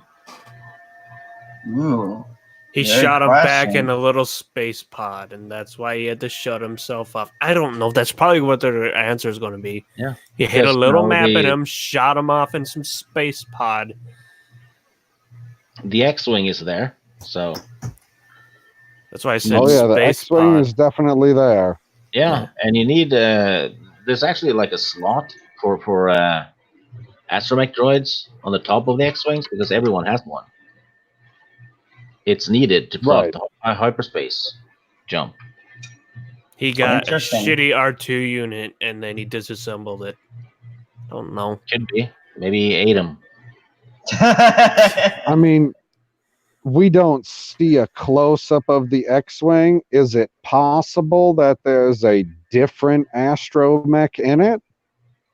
You do see it, but you don't see a droid at the top of it. Okay, right, because there would be like if you would see its dome sticking out the top. Yeah, because they get sucked up the same way that Poes get sucked up at the start of 7. Yeah.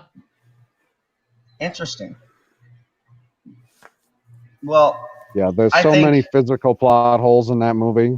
That's the problem I got, are the physical plot holes. Because like the other things, like Bear said, there are certain things in Star Wars you don't have to love everything, because you can love what they did with the character, you can like what they did with the character, you can accept what they did with the character. But I hate it when you do stupid things that don't make any sense, and then in the next movie you tell me it's the exact opposite of what you were doing in the previous movie. The destiny of a Jedi is to face his fears, which is why I ran away for 15 years. Yeah, I think what really pissed people off though with The Last Jedi is people thought that Luke would either officially pass on the torch and then, walk on the sunset, or die a heroic death in 9 to pass on the legacy. But then he just fucking, died on a rock. He literally fades away into nothing. And speaking in that scene, they messed up. Yep. Because when they become one with the Force, metal objects doesn't. like a bionic hand doesn't go nowhere. They should have showed the clank of the hand when the ropes fell. Yeah, Ryan Johnson actually addressed this, and he said that was a mistake on his part. So the whole movie was a mistake. Yeah. So forget the lack of training and everything else and destroying characters. No, the mistake is when Luke dies from a Force overdose, the hand didn't clank. Right? I fucking hate Ryan Johnson so much. It's like, I've said this before and I'm gonna say it again. Go ahead. Ryan Johnson, to me, okay, and I've seen interviews and stuff to prove this fact. He comes off as one of these condescending, pompous assholes, and it was confirmed when you hear the cast talking about him, okay, because he didn't want Mark Hamill to even acknowledge R2, right, in that scene, and Mark Hamill tells about how he went and, said hi to him anyways, right? So Ryan Johnson, to me, comes off as this pompous asshole who thinks that he's Ryan Johnson, and he's done 2 films that are even recognized by his name, the third being The Last Jedi, because he's done Brick, which was critically acclaimed, and Looper, which is known by the mainstream audience. So 1, if you don't know what Brick is, and then Last Jedi. So he thinks that he had success with these movies, And, you know, he just came in with this attitude that he's a James Cameron and that he's got all of this experience, and forget what anyone else thinks. He's going to go in it and do it his way. And a good director knows if you have returning cast who have played these roles for years and basically lived these characters, you want their input because their input is valuable. They know they've lived and breathed and eat and slept this character for years. I mean, Mark Hamill has done Joker as a voice and everything else, but what do you think of him as? You think of him as Luke Skywalker. This is the man's bread and butter, and you toss aside his input because you're Rian Johnson and just damn everyone else. You fucking know it all. And that was the biggest thing after all was said and done that pissed me off, is that your arrogance killed a franchise. That's what it was. His arrogance and, you know, his lack of experience, really, based on this film. I think he did what Kathleen Kennedy and the story group told him to do. Honestly, I think Kathleen Kennedy story group. Yeah. I think Kathleen Kennedy was absentee, and maybe the story group had an influence, but I think Kathleen Kennedy just came on set and went, "Yep, this looks like it's going according to plan," and fucked off. Honestly, her plan. Yeah, her plan. I honestly think she told Rian Johnson, "I want this, this, and this." He said, "All right, my queen, I'll do it." And then, you know, he went on and did his own direction. He took the notes of JJ or George, shredded those fuckers and burned them. Oh, okay. I was going to say, I don't think he took any notes. What do you mean, No. notes? He took them, he looked at them, he pissed on them and threw them in the fire and said, "You know what? I'm going to subvert expectations and just do my own story. And then I'm going to defend what I find it interesting to the end." He keeps fucking posting shit from the old trilogy, trying to give an explanation that it already happened in Star Wars. I'm like, but you're taking out all the context. Like somebody mentioned the thing with Palpatine, and he's like, "Oh yeah, I'm like, but the thing is, we knew everything we needed to know about Palpatine when he was introduced in the original trilogy. Yeah, because we all knew." For episode 5, we're like, "Oh, he's Vader's master, he's the Emperor," and that's all you needed to know. In episode 6, you found out how powerful he was, and that's all you needed to know. The prequels elaborated on who he was. Yeah. You knew who he was. Snoke was like, "Oh, mystery" in the first one, right? I mean, you could say Palpatine was pretty much a mystery in 5. It was like, yeah, because you're introducing him. Then all of a sudden, he just gets killed by a lightsaber that Kylo Ren grabbed. Yep. Yeah. But you didn't even elaborate. Ooh, the lightning looked cool, and he shot out the ground so he could be like. And then he says fucking, and then he makes his bullshit excuse. Oh, it's because lightning goes on the ground. Not look cool. No, it's force lightning. It's not real fucking lightning. Yeah. I mean, when I saw it was Snoke, I'm like, "Oh, he's so powerful. He doesn't need to lift his hand. He can just bounce it off the thing." And then Rian Johnson said, "No, that's how lightning works." I'm like, "What?" You didn't need to say that at all. You could have just said, "Oh yeah, he's that powerful. He doesn't need to lift his hands up to." You know why the fucking story group is most likely behind this? Because there was a leaked picture or something that came out right after The Last Jedi. It was an older picture. It had been taken, half a year ago or something. And one of the story group writers is sitting there with a cup that says "Fanboy Tears" on it, and behind her is a cutout thing of Luke Skywalker with a red cross on it. Like a red X. Yeah. Mm-hmm. And this was right after Kathleen Kennedy said women can't identify with Luke Skywalker. We're talking about that one, right?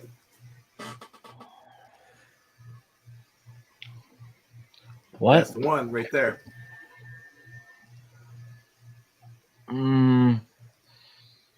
Got a red X on his face. Could be Where that is one. he? I don't. There he is. Down there. Yeah, the right corner has a blow up of it. yeah. But I could have sworn it was another one too, because I thought it was a different lady holding a cup. Yeah, I've But seen I'm the probably tear cup. remembering it wrong though. And welcome, Perp. Shut talking about. We're talking about your favorite subject, Star Wars. History? What? There's no way a black man's favorite subject is history. Black man should be your favorite subject. Second to finance. You know what I'm saying? And I think Perp just likes the wars. you I said think what? Perp might be Do you white. like the wars? It's like all the There is wars. no war. Oh, Perp, by the way, you and me, we need to have a discussion about Watchmen. I'm very conflicted. Why? I don't know if I like it or not. There's aspects I don't like, and there's aspects I do. And I do like that they pulled the Game of Thrones at the end of episode 1. I did not see that coming. What does that have to do with Star Wars? Absolutely nothing, but we're in the fandom zone, so I can steer it wherever I want to. Are we talking about spoilers? I don't want to talk about no spoilers. No. Or potential. But you know what I mean, right? No, we haven't talked about any spoilers. All right. But yeah. Cool. So, No, I want to know what everyone's going to do that loved The Last Jedi when The Rise of Skywalker makes it look retarded.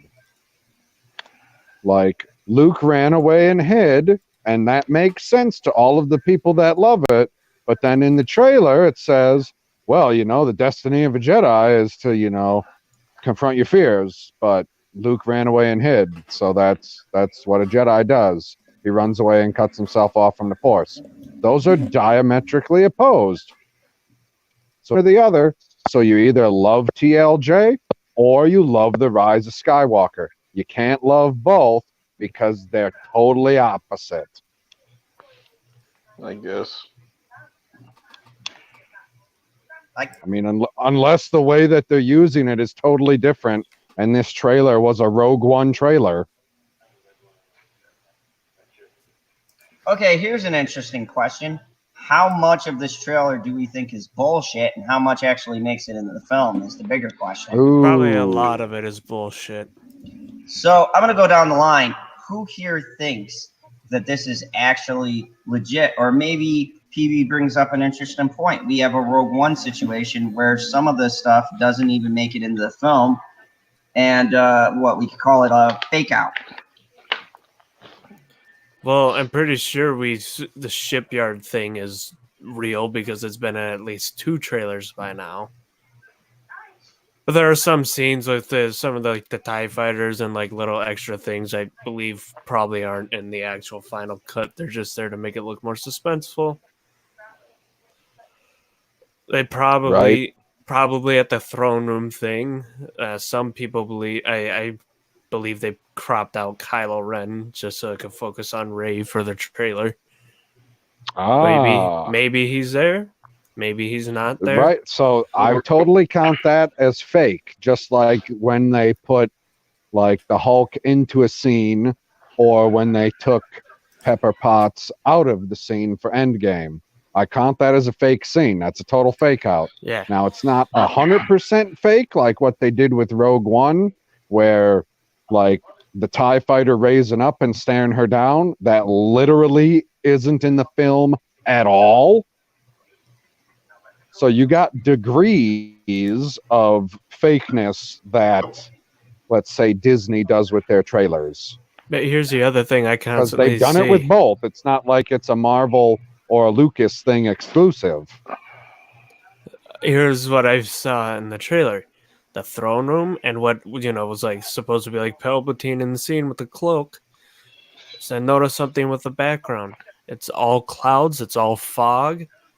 And what does that usually mean? It usually means it's a vision. So, Okay. but you can use that and make it seem like it's not a vision in the trailer, Yeah. right? You just gotta make sure it's shot right, so people aren't, so the people are looking at it at first don't see it that way. But when I first saw it, I still think it's a vision. It probably is a vision. What is it of? I don't know. Maybe how things could have been if like Luke didn't intervene. I don't know. Like I'm willing to go as high as 75% of what we saw is not exactly what we're going to see in the movie. Like that solo shot of just seeing the ridiculous spiky throne, I would bet that somebody's supposed to be sitting in that chair. Yeah. Because if somebody wasn't sitting in the chair, they'd make it look What's the like it fucking was point? more. But if it was, then they'd be like, oh, it'd be more fallen apart, damaged. Right. It'd be like, yeah, nobody's upkept this chair at all. It's all broken down and everything. Like when they show the throne room that shouldn't even fucking exist, but that's a different point. Yeah, I think that it's substantial, the amount of stuff in the trailer that isn't going to be shown verbatim in the movie. Yeah. Oh, and here's something else. When some people think, oh, Palpatine's back, or he's not back, because if you watch the damn Clone Wars, Palpatine used and manipulated the Force and make it seem like Darth Bane came back on Korriban when Yoda visited there, and he used the dark side of the Force to try to terrorize Yoda while he was there, because he sensed he was there because Korriban or Moraban, I'm just calling it Korriban because used to it, is so strong in the dark side of the Force and so connected to the Sith that they were able to sense him there. By the way, they've made Korriban canon again. Yeah, In the that's comic. what. So, Perp, what do you think if 75% of this trailer is fake out? I'm gonna just wait till the movie. fair expect fair that. enough. What about you, Stig? What? What do you think about this trailer just being a fake out and most of it doesn't make it into the actual film? Well, the thing I noticed was we don't see the face of Palpatine, so the voice stuff could be from earlier in the movie, like Rey seeing a holocron or an old video of Palpatine, even a flashback, right? Yeah. Yeah, we do that The now. cloak figure could be someone else because they're deliberately not showing the face. So, Bear, what do you think about it? I don't think nothing is what it seems when it comes to the trailer. Yeah. Subterfuge and JJ tricks. Yeah, I don't think much either, but I wanted to point out the bullshit I saw. All right, That's you so why guys- my expression did anybody- is this. Go ahead. no, he did his expression. Go ahead, PB, and then I'm gonna start winding things down. Did anybody watch Doomcock's reaction video? No. No, not yet. I've been meaning to do that. Okay, well, I'll spoil the ending of his video because it's like almost 20 minutes long. Holy crap! When they're doing, it's not just a reaction. It's like a little bit of a breakdown, and he gives a lot of thoughts on it. Like it was good. It was real good. I watched the whole thing, listened to the whole thing, whatever. And he had a When they special show guest the coming on. scene of Oh Jesus! when they show the scene of them being on the piece of Death Star dueling, and they are hitting lightsabers, and then they both pull back. Rey should be swinging at Kylo Ren's left side because he has his lightsaber pulled back with his right hand on his right side, so his whole left side is exposed. But instead of swinging for his, let's say, left arm to take a limb off, like people would do in Star Wars, like we've seen for, I don't know, at least 6 movies, and been watching them for years and years, she decides to swing at his lightsaber on the other side of his body instead of going for a actual attacking blow. And I couldn't fucking believe it. I was like, wow, yeah, I guess I didn't see that when I just watched the trailer through one time, but it was fucking terrible. Like, who's choreographing this shit? Ray Park is pissed. Like, why did he spend all of these hours going through all the choreography when you can just go on screen and bang the sticks together? As long as it looks like a lightsaber, you can make over $1 billion. Shit, if you build enough hype, you'll make $2 billion.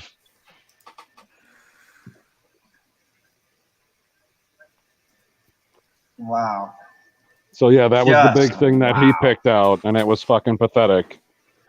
So I'm sure the rest of that lightsaber battle is just fucking epic. I guess my only question would be to the rest of the panel. Let us, and later generation productions, it's been fun having you in the chat. Thank you very much, buddy. So let me go down the line here before we wrap this up, and give me your thoughts on what you're feeling about this episode 9, and if you're excited for it or not. Go ahead, Cyber. Yep, there we go. PB. Well, I'm just glad they're releasing it in the winter time so that I can get warmed up by the dumpster fire. Perp, go ahead and go into your. Or let me show rephrase: potential dumpster fire. Go ahead, Perp. Oh, true. No, I think it's gonna be all right. Just gotta wait and see. Okay. Is it going to be better than the last one? Who knows? I don't know. I haven't seen it yet. I know you haven't seen it. That's why this is called speculation. That's why I asked, do you think it'll be better than the last one? I didn't ask, is it better than the last one? I'm pretty sure it will be. Okay. But like I can't sit here and say that you're wrong because none of us have seen it. Either way, if it's a good movie, people won't give it its credit because it's already, you know what I'm saying? Hey, man, I always give credit to the things that I like. I don't know how many times I'm going to say it. I love that Crystal Fox. One day, PB, you just need to make your icon the Crystal Fox when we're talking Star Wars. I'll have to get that one. Stig, what do you think? Could anything redeem this for you, or better question? Because I like how Perp words it, that no one will give it its just credit. Will you give it credit where credit is due, or is it already shot for you in your mind? It follows episode 8, which is a gigantic bottle. So basically they peed in the soup and they're just serving us a fresh bowl from the same pot. You know? A story is the sum of all its parts, right? And this one doesn't have a middle part that makes sense. So everything that follows that point will be tainted. You know? Aha. But one good thing, though, is that this new Star Wars trilogy has rekindled my my love for the old EU novels and the comics. So I've been buying those like there was no tomorrow. I'm stocking up and I'm having a blast reading them. All of them are like, even the worst ones, feel like a Star Wars movie. feels like an old Star Wars movie. Yep. So, yeah, instead of getting 3 shitty movies, I'm getting I don't know 150 Star Wars stories plus a pile of comics. So it's all good on my end. I can buy like it. 3 or 4 books for the price of the movie ticket. Fair enough. Especially if he Bear. gets them at some discount place. Ooh, Yeah, I'm then it's a using real eBay. win. Bear, for you, even if it's not a great movie, Perp brings up a great point, and I do like having Perp on here because I feel like he gives it a fair shake, being on the other side of not being opposed to the new direction. Would you give it its due if it is at least a, we'll say, serviceable movie? If it is, yeah. Because at this point, I pretty much got all the EU books, and the one thing I don't have is I don't have them on audiobook, and I might be interested in doing that. Oh, okay. Yeah, audio is the way to and the go. other thing right now, I think a Wish Sandwich is probably looking a lot better than a Nostalgia Sandwich. That's, wow, that's a really good point. Spot on. All right. My feelings are this. I think that I'm going to have to review this like I did Captain Marvel. I'm going to have to review this not as the whole, but as the individual movie. I might have to even do 2 separate reviews. I might have to do one based upon everything we've got with this film and then just the film itself so that I can fairly critique it. Because I feel like if this movie is good, it's going to not make sense as a cohesive trilogy per se. So if it's good, I'm going to have to rate it separately and be like, okay, as an individual movie, I liked it. As a whole, this, and this doesn't line up because this preceded this. So I think it'll be really interesting to do a breakdown. And I do agree with Perp. One thing I don't subscribe to is that that mentality everyone's got with where they're putting this is they're automatically in their mind judge this. And we can't do what the show media does. That's what they do. They prejudge everything and they shoot it down if they don't like it right away. Or they raise it up before the movies even come out and the audience has seen it. I think that we need to take an objective lens and critique it on the credits and the merits of the film itself. So that's kind of where I stand. I'm going to just take it self-contained, and then I'll put out a review as a whole, and we'll see where they land. And I'll give individual ratings and scores based on that, because I feel like that's the only way you can rate this. If this is a good movie, if this makes... Scores now, I hear. Yes, yes, I do. The editing Was for that this... 100? Yeah, I even... I backtracked through the Black Panther review, and I said in the beginning of my video, I could rate something high and still not approve of it. Yeah. But the general audience might like it because it's you need to go back and rewatch Black Panther and just completely I've watched that fucking thing 2 or 3 times, honestly, and I can't get there. I can't. You can't say that Black Panther is trash and you give it a 7. That's just... Oh, I totally can. For me, it's trash. For someone But you else, give it they a might 7. like. I give it a 7 based on the quality of the film, which is how it's shot, how it's acted is all good. It's serviceable, but for me, the movie for me is garbage. I don't like it. He's like one of these Oriental. He's one of these Oriental tiger moms that doesn't appreciate B's and C's. Perp. I can acknowledge that if you are a film goer, you will appreciate the movie for what it is, and you will get enjoyment. Me, myself, I don't like it. I don't like Black Panther, who's the character is about. So I can't myself endorse it. I can't get there. I've watched the thing 3 times. I see now. Black Panther himself, I don't like him. I like Killmonger, and what really pisses me off and makes me salty is that they kill, to me, the most compelling part of the movie.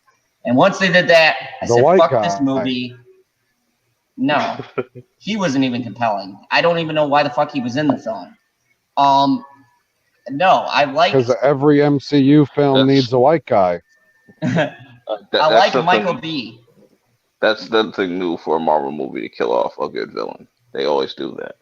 Yeah. I think that it was rash, and I don't. They didn't kill the villain off at the end of Infinity War.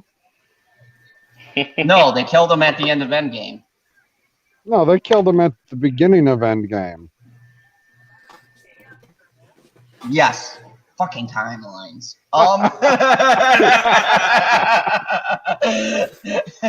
Fuck, Thanos died twice. I forgot. He was so good they had to kill him 2 times. And I still think he's alive. I don't think he's dead. Like, gone. 50-50.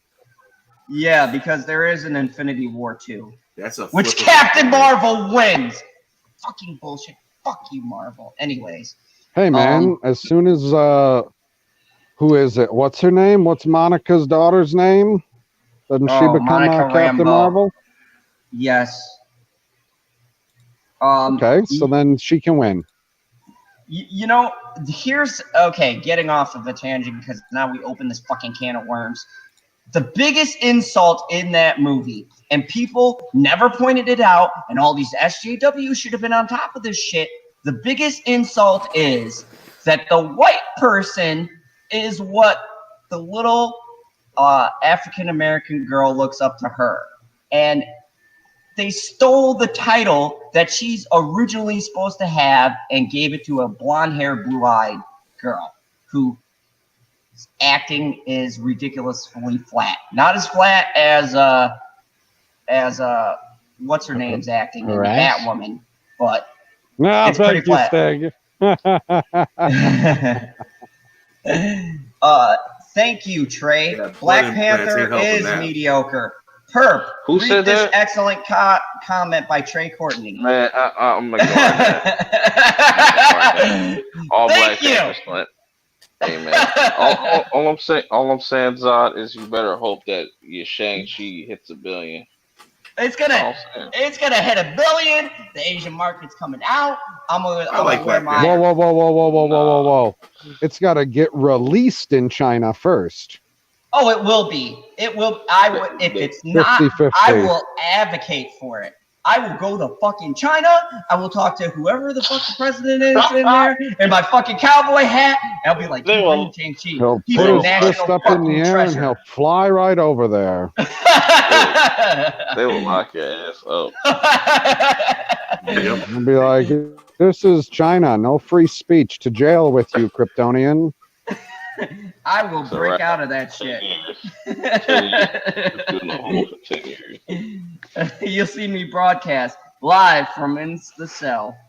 Free the Kryptonian. That'll be the new hashtag. But yeah, I don't think you're getting anybody on board with that hashtag.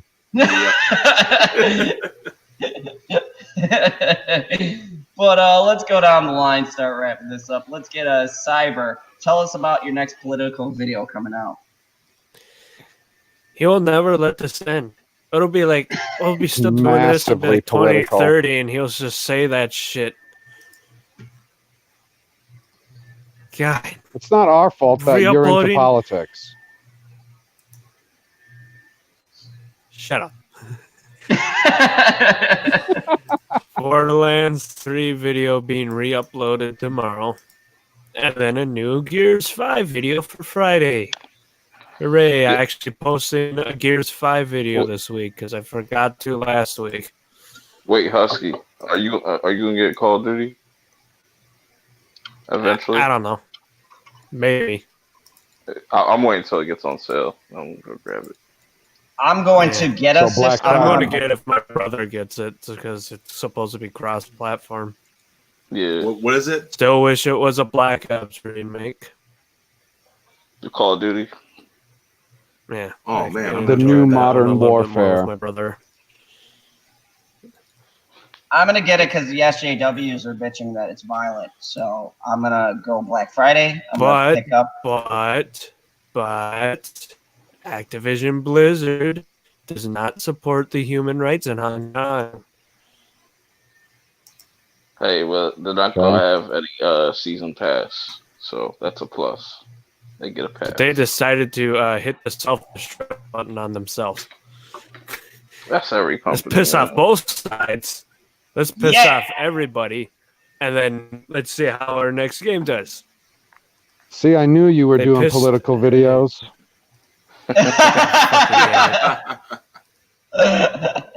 So, Perp, go ahead, tell us about the great videos coming out. And by the way, I'm gonna plug this for you, buddy. Go check out his amazing review on Watchmen. When I listened to it, I said, I'm gonna give this series a chance, and actually, it hooked me. I'm gonna watch episode 2. Perp brought up some good points to it, and it made me go through and watch it with a different kind of lens, and it turned out to be a very interesting show. So go ahead, Perp. Let them know about all your great content. Well, I appreciate that. First and foremost, yeah. If you're into American Horror Story or curious of American Horror Story, check out my reviews.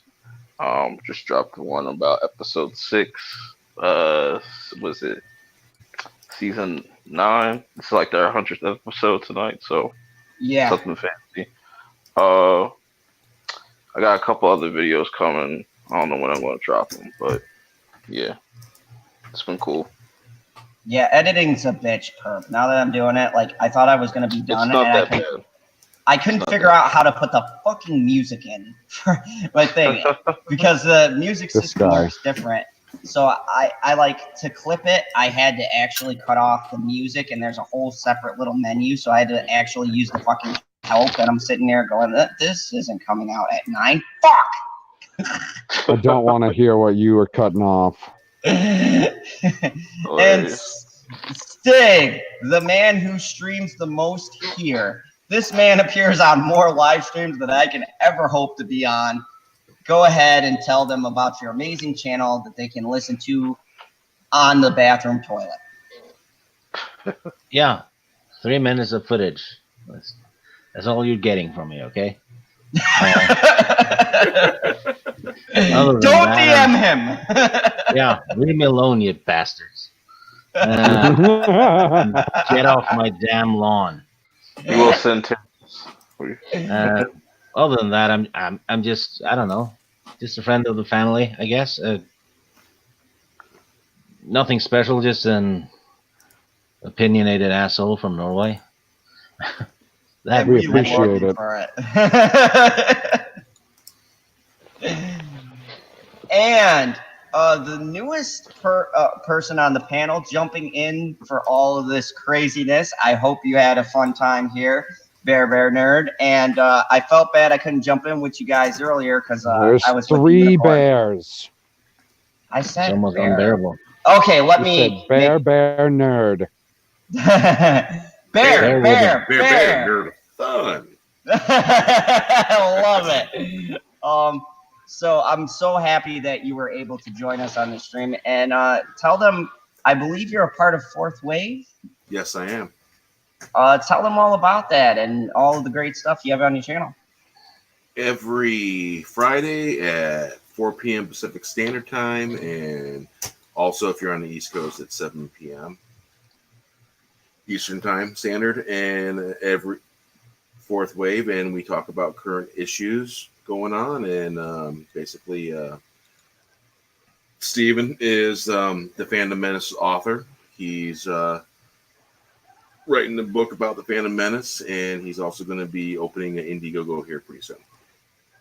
Ooh, exciting. And you can pretty much catch us every Friday on his channel. Ooh. Yeah, I saw that lineup and I was like, but I was at Perkins and I was eating a pie. Oh, that sounded. Oh I was my gonna say god! one I of my don't want to girlfriends. hear about your sexual experiences at Perkins. Ah, that was a bad lead-in. I shouldn't have started with the pie. I should have gone with the Unicorn Eating pie. pie at Perkins. Nasty. Unicorn pie. Oh no, there. Magically delicious. Oh, magically delicious. Oh man. Aren't you glad you came on the stream?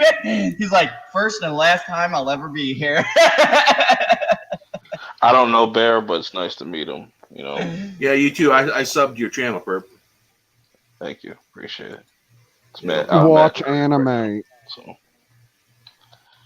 Yeah, always watch anime. It's the definitely do law that. of the land.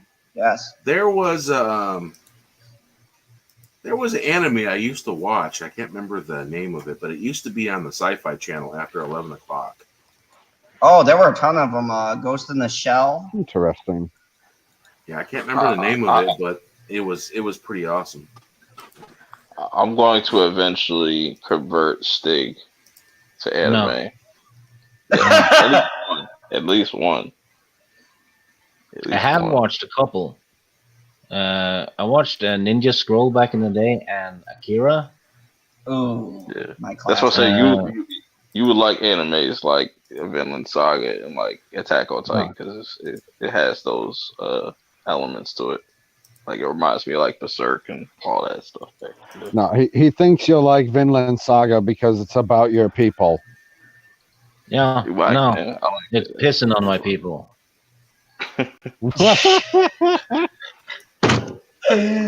Oh, and of course, the curator, the co-host, And what do you mean, you people?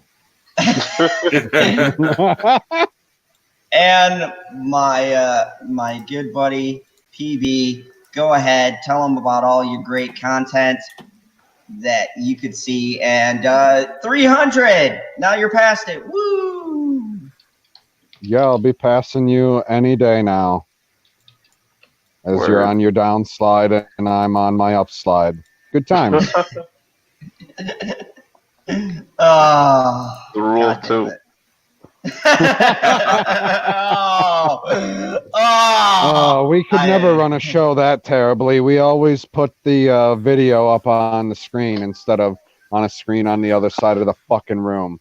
Anyway, Someone yeah, should get a I'm boat. PB. Yeah. You can find my videos at Pop Culture PB on YouTube. Go there, watch them, and laugh. Or die. And of course, you guys have been in General Zod's fandom zone. And I will be on This Week in Bullshit, or proper will slit my throat. So, Allegedly. no, I will be there. I told the unicorn I have obligations. Like, what And did you tell the unicorn your obligations were for today? Because you said earlier, oh, I got the stream and everything set up, guys. We're good to go. It starts at midnight. You didn't even send the link until 12:03. It's building anticipation. God damn No, it. it's not. It's called being terrible. I'm a fucking Late. villain. So yeah, What's up, Thomas?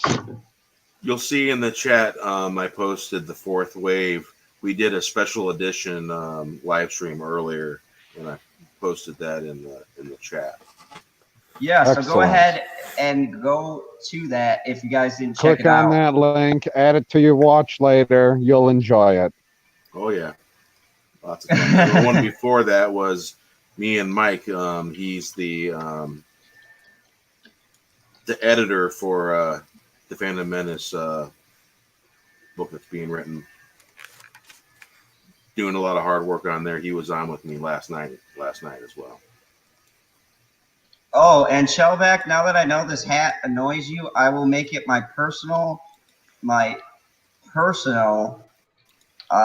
mission to always wear this hat every stream. Just for you. Okay, JBL. This is the worst self-plug of all time, Guy. What were you going to say now? Oh, I just noticed Matt's Mama Bear is hilarious. What she puts in the comments. She said, I'm finding it funny you still had a bear on the panel. Yeah. And by the way, that reminds me, make sure you guys go check out Matt's Mama Bear. Check her out on Twitter. She's very active there. And go check out her channel too. She's been on this channel multiple times. She'll probably be back because we love having her here. And major shout out to Matt's Mama Bear. Now, thank you for coming to the late nights. Tomorrow I'll be in This Week, or today I'll be in This Week in Bullshit. So go check out Justin Proper's channel, and you can see me, probably PB. I don't know who else, but maybe Fatal J. Just a bunch of people talking about bullshit. And I will be having a Fandom Zone talks. And this week, I am going to have, I actually have a few people lined up. So I'm going to have to figure out who I'm going to have. But I think I'm going to have Candace on next. And then kind of go from there. But we got a couple of people who have DM'd me. So I am booked for the next couple of weeks. That's a lie. It is not a lie. Okay. Sometimes in life. And I am finishing up my review on the greatest movie of 2019, Terminator: Dark Fate. It was outstanding. Really no, it's fucking horrible dumpster fire. Why would you lie? Movie. See, you do lie. It was very terrible, and the only thing that honestly saves that movie is the actors. Your surprisingly. Mom. Yes, my mom's comments do save that. I got to do a live reaction of my mom seeing the movie because she said it was fucking horrible. So she said that is not Terminator, and I said it's a movie with robots in it. It's just not a Terminator movie. So, anyways, thank you everybody who has attended this great late night. And as always, remember the one and only rule here in the Fandom Zone: kneel before Zod. Or don't. No way, bro. Fuck Kando.